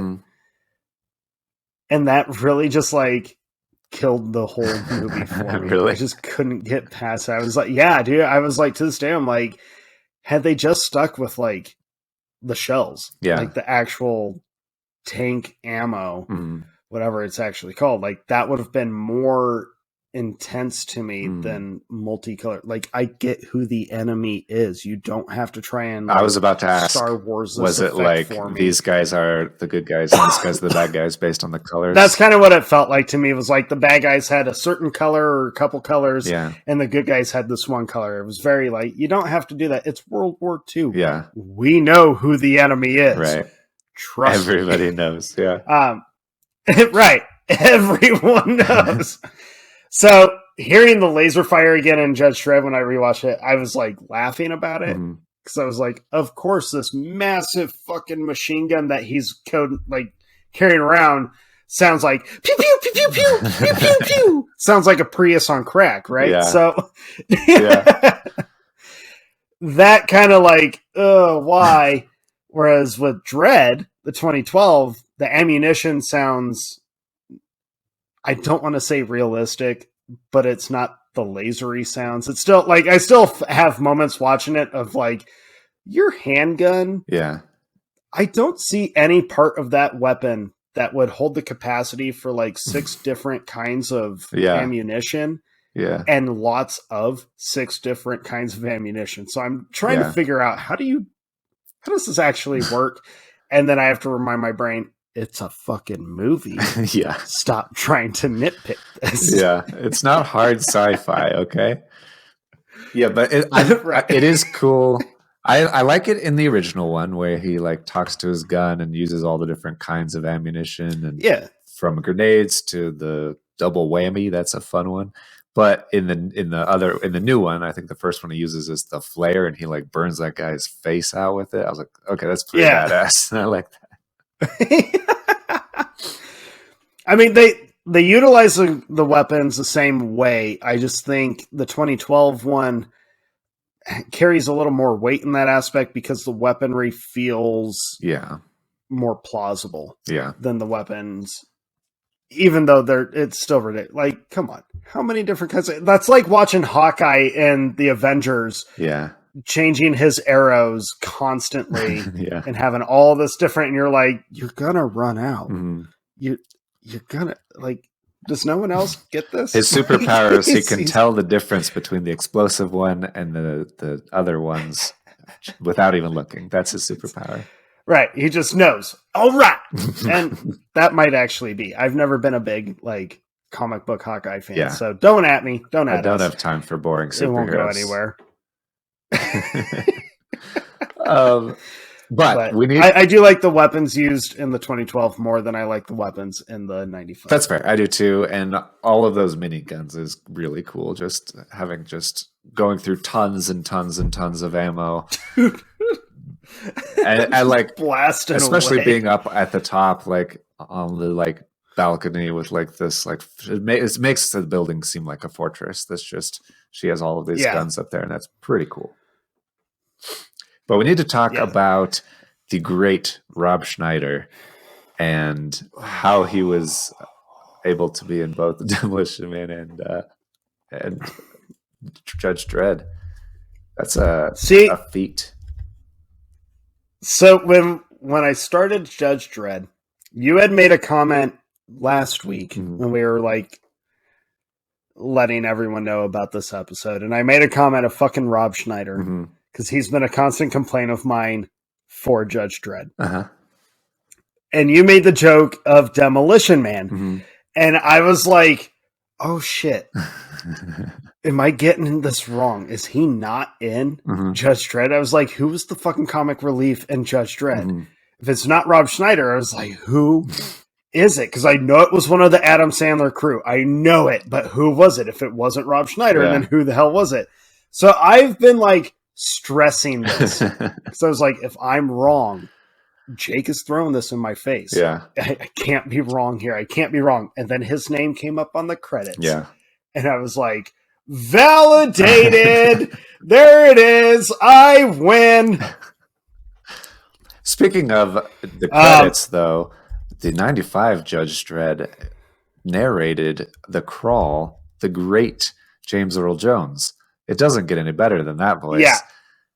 He does narrate it. And I was like, I bet if you asked him, do you remember doing the narration for 95 Dredd? He would be like, no. He's like, was that one of the Conan sequels?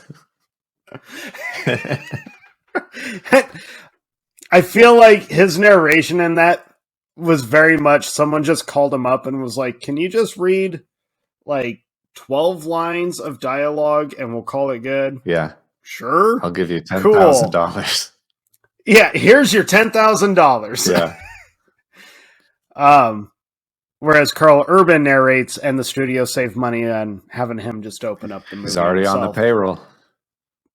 Because, the movie's called, it's Judge Dredd, not let's introduce Rob not. Schneider. It's called Dredd. And let him, it's still Dredd. Okay. It's still Judge Dredd. Yeah.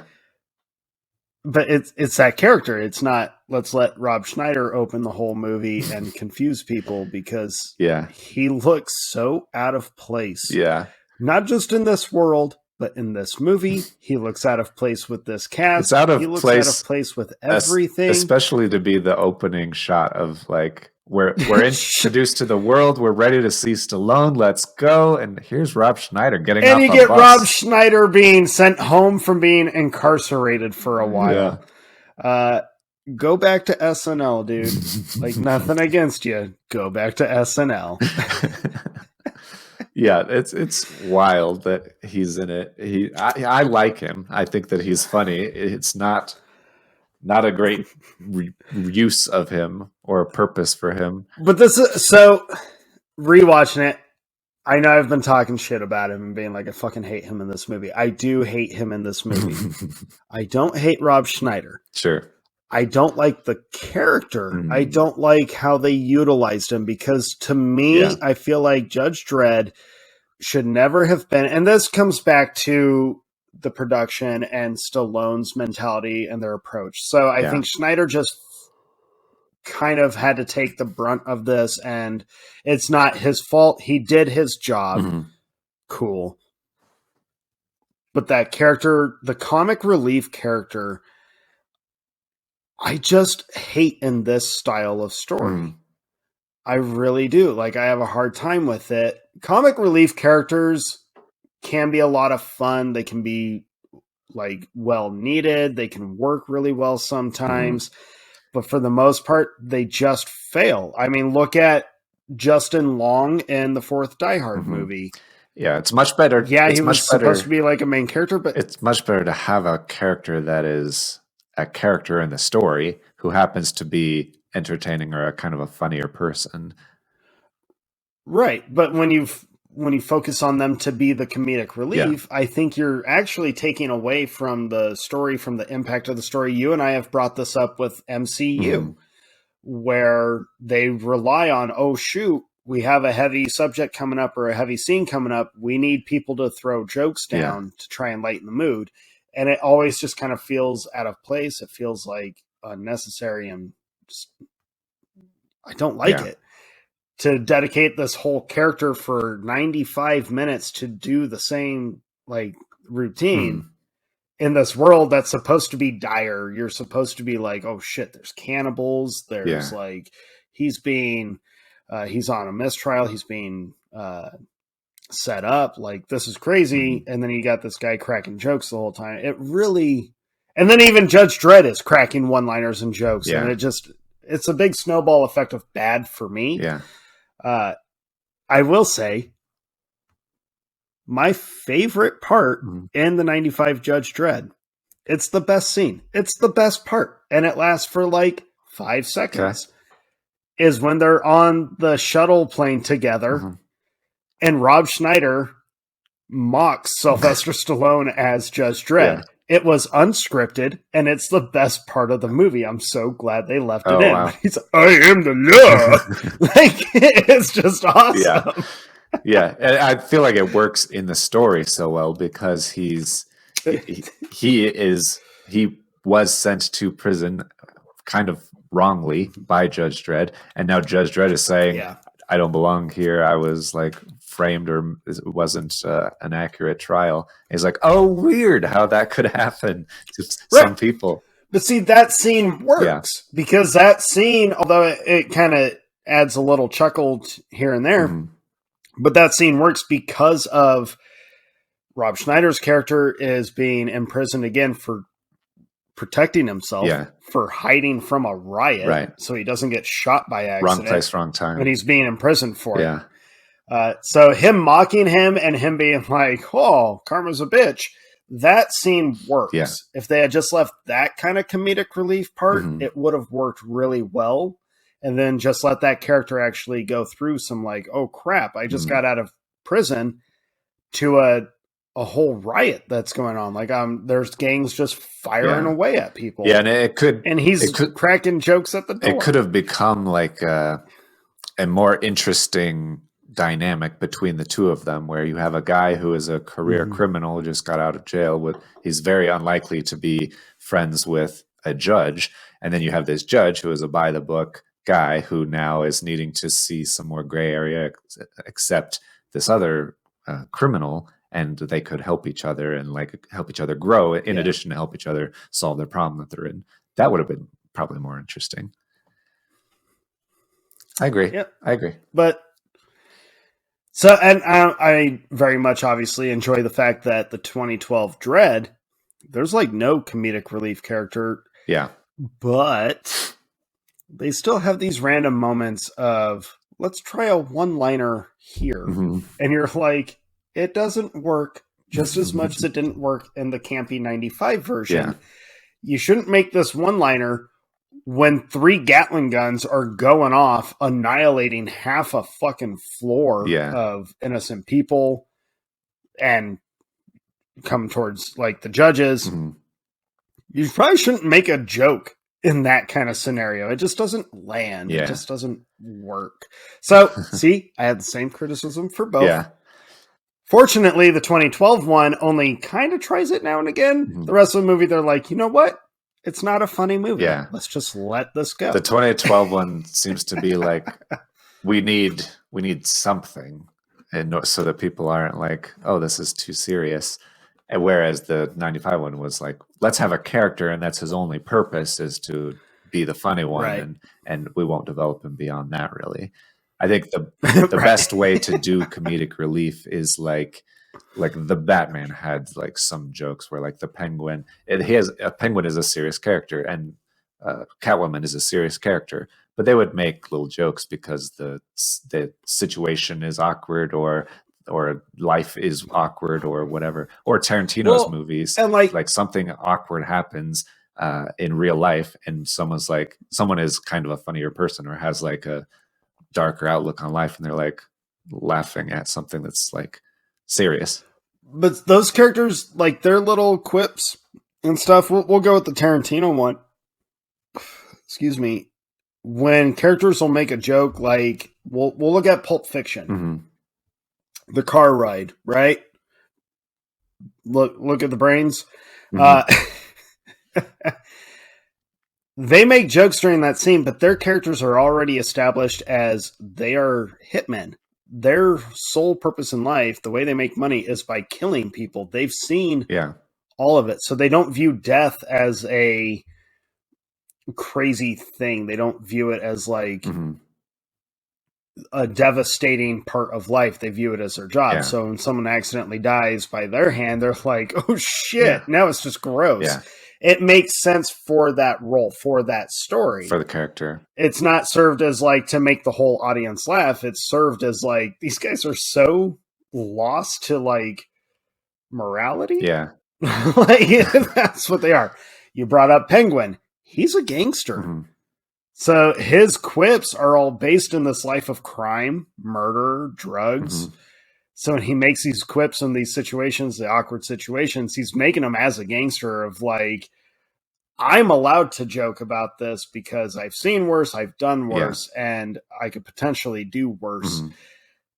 So, but like you said, and I think we both agree, having a dedicated comedic relief character in a serious situation is not always the best idea. I'm trying to think of like a time when that's actually worked, and I can't think of When one. you haven't hated the comedic relief. Yeah. Yeah. Like the only time that it might work when you are expecting it to be a comedy and you have a dedicated comedic, like the most comedic relief person might be like Zach Galifianakis in The Hangover, where he's that guy that is there to be but the it's most already funny. a comedy, so you're already laughing. He's just adding that added layer of like awkwardness, and that's what is adding the laughter to it. He's like the cherry on top of all the rest of the comedy. So it works in a comedy, but in very serious films and very like dire situations, the character does not usually work. Yeah. That idea does not usually work. Yeah. I think the ones that may come closest are like Marvel action movies when they have like that one small character that is just there because they're a kind of a funny guy. He's entertaining. He plays like a cop or something, and he's there for like 5 minutes, but he's there because he's enjoyable. I mean, it works when like Spider-Man, who's already known to be very sarcastic, when he's in the middle of a fight, he's very known for making quips just to irritate. I mean, he's a young adult. Yeah. Like, he's a young male adult. We're dumb. Yeah. Like, young males are just dumb. He also kind of falls into works for that character. He kind of falls into the Pulp Fiction category where it's like, that's his job. And it's kind of just like a mundane work day, even though it's ridiculous and action and violent. Right. He's used to it. And he's just kind of like cracking some jokes and having a good time with it. Yeah. So it works for some characters, but not for all. Not for this. So that's my beef with the Rob Schneider character. It's not the actor himself. Yeah. I feel, and he does the same thing though in Demolition Man, and that's also a bummer. Yeah. Luckily, Demolition Man is just a better made movie. Yeah. And a more entertaining movie, frankly. And he's not the only funny person in it. More. Wesley Snipes is pretty funny in it, and well, and Sandra Bullock, the way Bullock plays her character is hilarious because she's this lady who's been raised in the society of like rigorous, obnoxious, ridiculous rules and guidelines.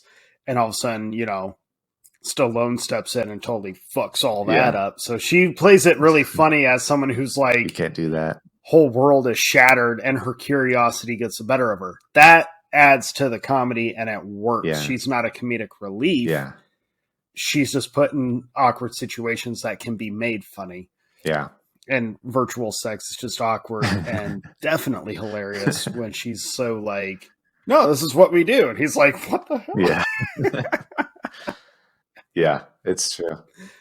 That may be one of the more unfortunate things that the 95 Judge Dredd gets forgotten compared to Demolition Man, which is superior, has a lot in common with it, and not just Rob Schneider, not just being a cop. That everything basically is the same. There's a lot of similarities between the two. Yeah. I was realizing that rewatching. I was like, he's a cop that's like incarcerated for being wrongly accused, and yeah. Now, okay, so I genuinely love. I got to get into some pros of the 2012 because I feel like I've been just bashing the shit out of it, but I can't help it because when I watched both of these back to back, I was like, okay, a couple things happened to me. I don't hate the 95 version. Interesting. Because as much as I don't enjoy it, it still came out in an era, in a decade that is so meaningful to me, especially 90s action specifically. That genre in the 90s was huge for me as a kid. I mean, every opportunity I had to watch an action movie in the 90s, I took it. Because 90s action is just, it's unmatched, man. Even to this day, I'm such a sucker for that nostalgia style. Yeah. It's awesome. Yeah. And as much as I'm going to say Judge Dredd is not a good movie, it still has those moments where you're like, oh, there it is. There's that 90s moment. And now I'm like, that was fun. I'm not going to rush out and buy this movie or really rewatch it anytime soon. But I did realize you don't hate Judge Dredd because it's still a part of that, of your favorite decade. And it's a part of like your favorite storytelling medium. And it's still Stallone in the 90s. So I can't hate it. But like I said earlier, watching these two movies back to back, I had the same complaints about both. Yeah. Of like, oh my God, when you watch these movies back to back, and it pains to say this, they both kind of suck. Yeah. They both kind of suck. Yeah. Like, they're not great movies. They're not even good movies. Like, they both do the equal things well, and they both do the equal amount of things really wrong. And it's almost like you have to watch them back to forth so that you feel like you got an actual Judge Dredd story. Yeah. But you never want to watch them back to back, because why would you do that to yourself? Unless you're us. So I was like, unless you're us. But I really, dude, it was so weird for me because I was like, both of these movies feel like when they set out, the first intention was really good and the execution just really fell apart. But personal taste, I like the dirty, gritty action. I like the blood. I think the situation is more dire in Dredd than it is in Judge Dredd. Even though I like the story of Judge Dredd a little more than I like the story of Dredd. Yeah. Dude, it all gets so fucked up for me. But pros for Dredd. Yeah. The grittiness, the dirtiness. I think it just lends so much to that movie, and it adds so much to that character. Dredd looks dirty. Like the first time you see Judge Dredd, you're like, that dude's been through some shit. Yeah. That dude has seen some shit. Yeah. Whereas you see Stallone and you're like, that guy is really polished and clean. Has he done anything except just walk up and shoot people in the back of the head? The problem like, is has he done anything he's so other than good. He never gets touched or hurt or dirty because he's so good. True. Well, I mean, he doesn't wear the outfit long enough to get dirty. There's that too. Yes, gritty. that is true. And yeah, takes it off right away. Yeah. So I like the dirtiness of the 2012 Dredd. I think it adds to the city, the setting, the tower, the fight against Mama. I mean, Mama is like the crime boss lady, and she is dirtier and nastier looking than everyone else. Everyone in this movie, all I kept thinking was like, man, you all must smell so bad. Yeah. Like, oh my God. Yeah.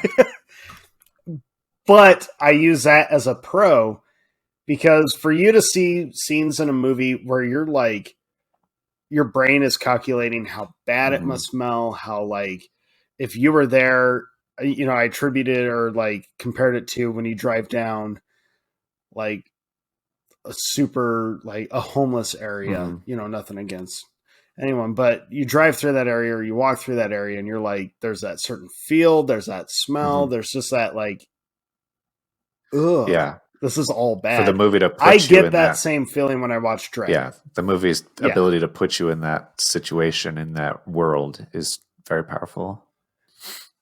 And I think the 2012 Dredd does that really well, of immediately making you understand without having to see a lot, just understanding like this world is gross. Yeah. Like, why would it was kind of like Soylent Green, when you see like the huge areas of Soylent Green of New York, you're like, it's just gross. Yeah. I like that in the 2012, whereas 95 is like, oh, here comes super clean, polished. Look how good my hair looks, Stallone. Yeah. Oh, chiseled jaw. It can't help how his So I think looks. just the setting. I think just the setting alone adds so much more weight to the 2012 Dredd than the setting does in 95. Yeah. And that's also a personal style thing. I generally also like the more gritty, realistic, brutal stories and worlds. I think that that's very interesting, and I like that generally. But like you said, I'm also a massive fan of that style of 90s action. And so it's hard to choose between the two, just from a personal opinion standpoint. It really is. And it made it harder for me when I was really coming to the grips and just terms with like, these movies are equally bad. Yeah.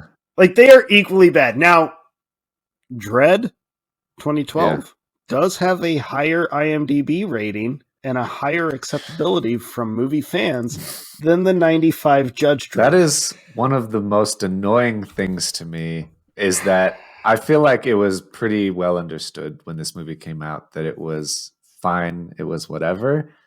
But over the last 10 years, I've been hearing more and more people like, yeah, Dredd is great. I love Dredd. I'm like, what are you talking about? No, it's not. And so that makes me not like it even more. The fact that it has high rating, higher Rotten Tomatoes. It's like, no, shut up. Now, I'm not talking Rotten Tomatoes. Now, you and I love this, by the way, folks, because Jake has been such a like proponent, such a like cheerleader for the IMDb rating of like, it's fair. It's mainly the like viewers that are doing this. It's great. That's what we're basing our whole draft on. So Judge Dredd sits at a 5.5. Which is more fair than the Rotten Tomatoes of 22%, by the way. I wouldn't give it 22%. Yeah. I really wouldn't. Yeah. But like I said, I don't hate it. I just think it's a bad movie. Yeah. So I would probably give it like, if we were going on our scale, it's a perfect honestly, scale. I think, our scale kicks ass.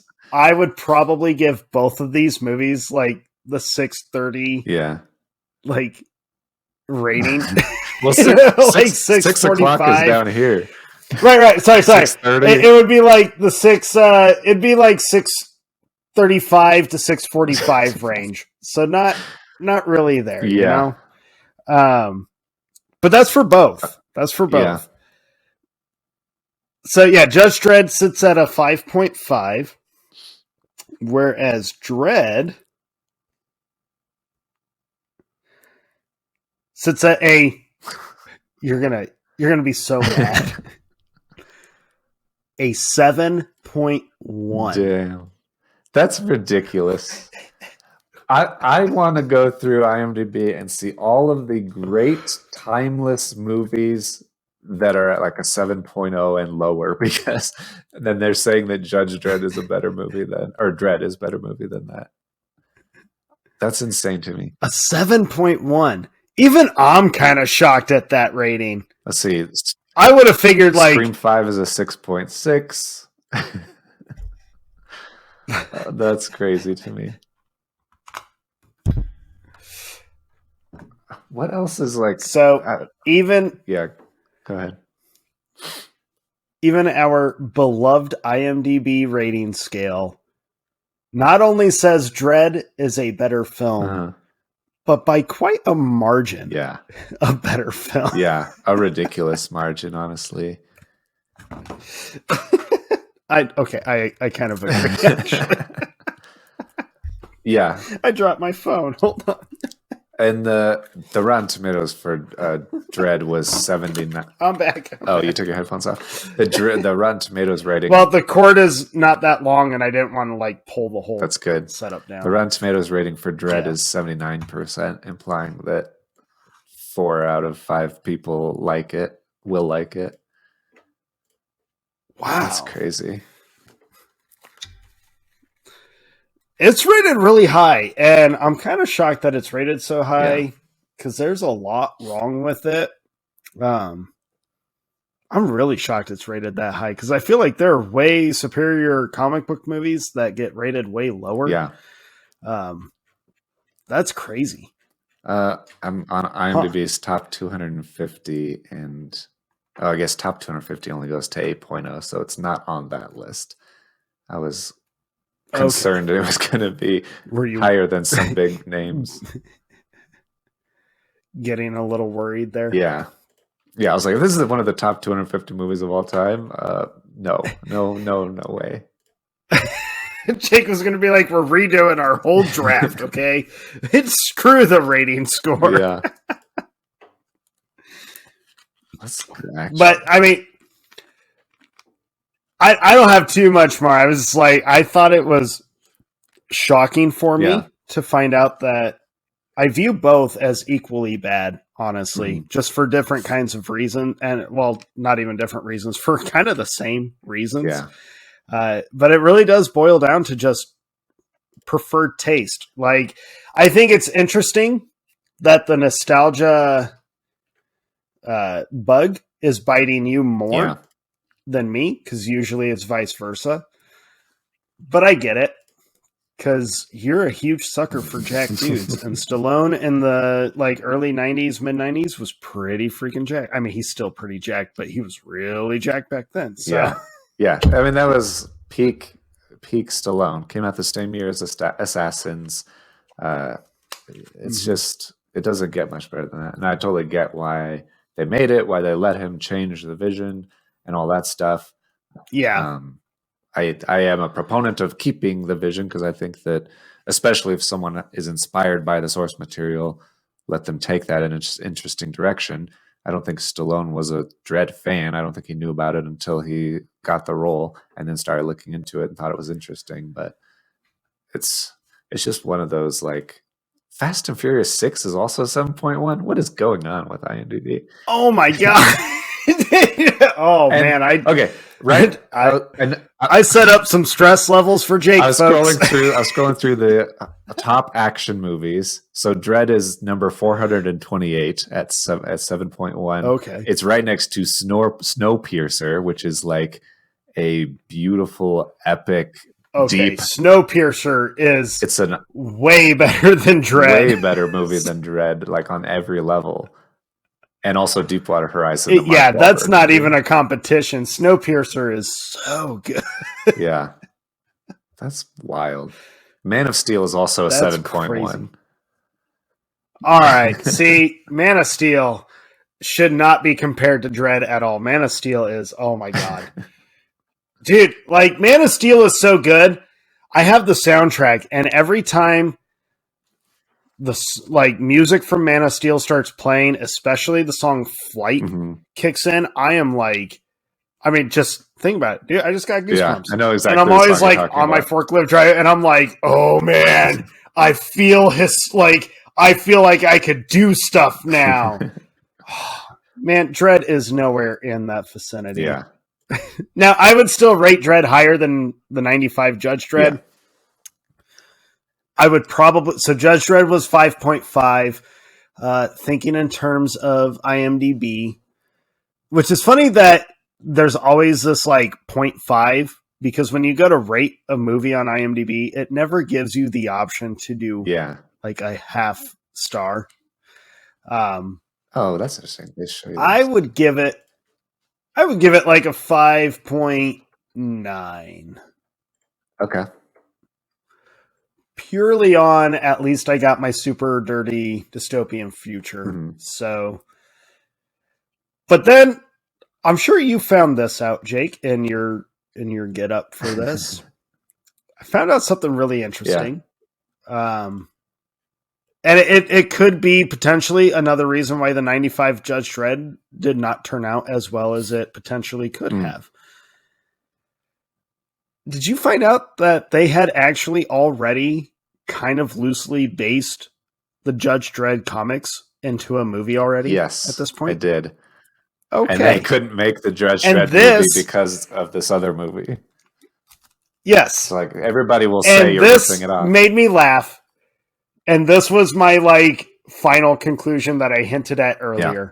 So my top two conclusions. Number 2 was both movies suck. It just comes down to personal taste. But my number 1 was, if you want to watch a well-made, just a good Judge Dredd movie, you gotta watch RoboCop. Yeah, that's true. It is a far superior Judge Dredd movie from every angle. And it's loosely based on the Judge Dredd series. I read that and was like, are you freaking kidding me? And like, I saw the list where they're like, yeah, we use like some of the same weaponry. We use some of the same machine, like nemesis that are from the Judge Dredd. I was like, son of a bitch. Yeah. And as I was watching it, I was like, Stallone plays it kind of just like robotic and just like a machine would be dedicated to the law. He is like that, but with no real reason. And so does Carl Urban. And like after I read that, because I read that tidbit while I was watching the 2012 Dredd, and I read that, and I look up at the screen, and you see Urban walking around. He delivers his lines pretty robotically, and I was just like, "Oh dear God!" Just like Judge Dredd is just RoboCop. Yeah. It's like, man, that's got to be how we like just tell everyone. If you want to watch a really good Judge Dredd movie, just watch that original RoboCop. Yeah. Just that's Judge Dredd, folks. Yeah. I think it works even better having him be a robotic cyborg person that is dedicated to the law. It seems to dedicate to the law. It's a good story. But yeah, so folks, my conclusion. RoboCop is the superior Judge Dredd movie. I think that's something we can both agree on. We can find unity under RoboCop. That is a great movie. And the other two just come down to personal taste, honestly. I really didn't have any like more notes. You and I hit every note that I had. Same here. Dude, this was so funny. I was so mad at this episode prepping for it when I realized like I don't hate the 95 one. And they're both bad. Yeah. It's like, I don't know what my pros are going to be for Dredd. Like, I didn't know. What am I going to say? I came hard in my notes because I didn't know how much you would defend the newer one. And so I wanted to be prepared. And then I think as you were like, yeah, the new one's not that good either. I was like, I agree. We can just mellow out a little bit. Yeah, it was a sad realization. We can still be friends at least.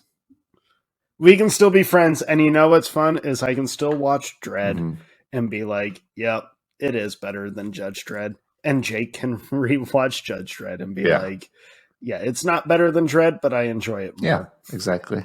I don't have to make you... I win! I win! Wait, what? Did you see what I did there? I wasn't listening. Yes! I wasn't paying attention to you. Yes!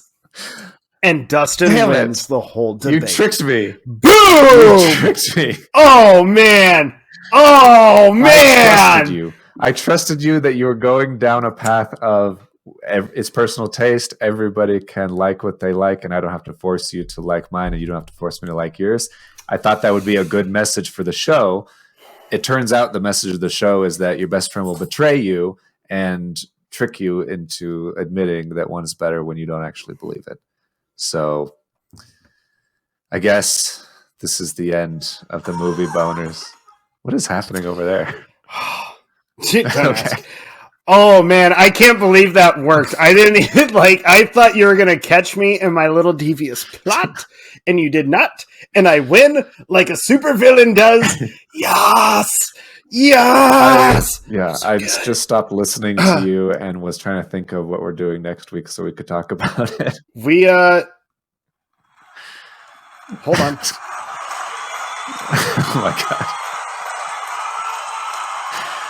Because he can't control the soundboard, he has to go to third-party system.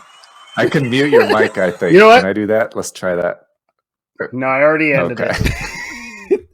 Even my daughter looked at me and was like, what are you doing? Okay, well, congratulations. Man, that was very clever. I did not see that coming. You bested me in that regard. What are we doing next week? So next week is a happy little episode. We're going back to our top 10 lists, at least for 1 week. We're doing our top 10 hidden gems. Yeah. So we're doing the movies a lot of people have never heard of that we love, and that will be a fun one to do. I have prepping for this one. I can't remember if we were recording already or not, but I imagine I pulled out all of my hidden gems that I've wanted to talk about, and as I'm watching them for the last 3 weeks, because there's a lot, I realized I forgot a handful, and instead of knocking this list down, I added to it. So I made my life 10 times harder. Okay. Yay. But hidden gems, I think that'll be a fun one. And it's always, I love it when we do our top 10s. They're just I always like recommending movies that people are not aware of, because I like learning about movies that I've never heard of, and people are like, oh, it's great, you'll love it, you need to check it out. And then I watch it and I do love it. That's a good time. And so those are my favorite. Unless it's Mulholland Drive, because come on, That's folks. true. I mean, that is true. Sometimes you get it wrong, and I may do that in my list. Sometimes it doesn't pan out. But yeah, I am excited to hear what you have. I'm excited to tell you about some of the ones I've got. and see if there's any that neither of us have ever heard of. I think that'll be the most fun. Oh my God, it's Murphy! Murphy's on camera. Hi, Murphy. He's a dog. For those of you on the audio version, he's not a person. Yeah. He's a little pup. He's one of the wildest, funniest pups I've ever known. Oh, So you did go outside. What was that, Murphy? I was like, I want to jump up on you, but I can't get up there. I'm so small. All right, yeah, that's 10 gems next week. Top 10 hidden gems. And I think, go rewatch both Dredds and let us know which one you prefer. and why. And why. Yeah. And why. And I think that's it. I think that's it too. Thanks everybody for listening. Awesome. See ya. Thanks, everyone. Oh, check us out. Buy your shit. Jake's wearing it. One of them right now. We should do it at the top of the episode. Mine's in the car. Oh, well. Yeah, I showed my daughter my hoodie. I was like, check it out.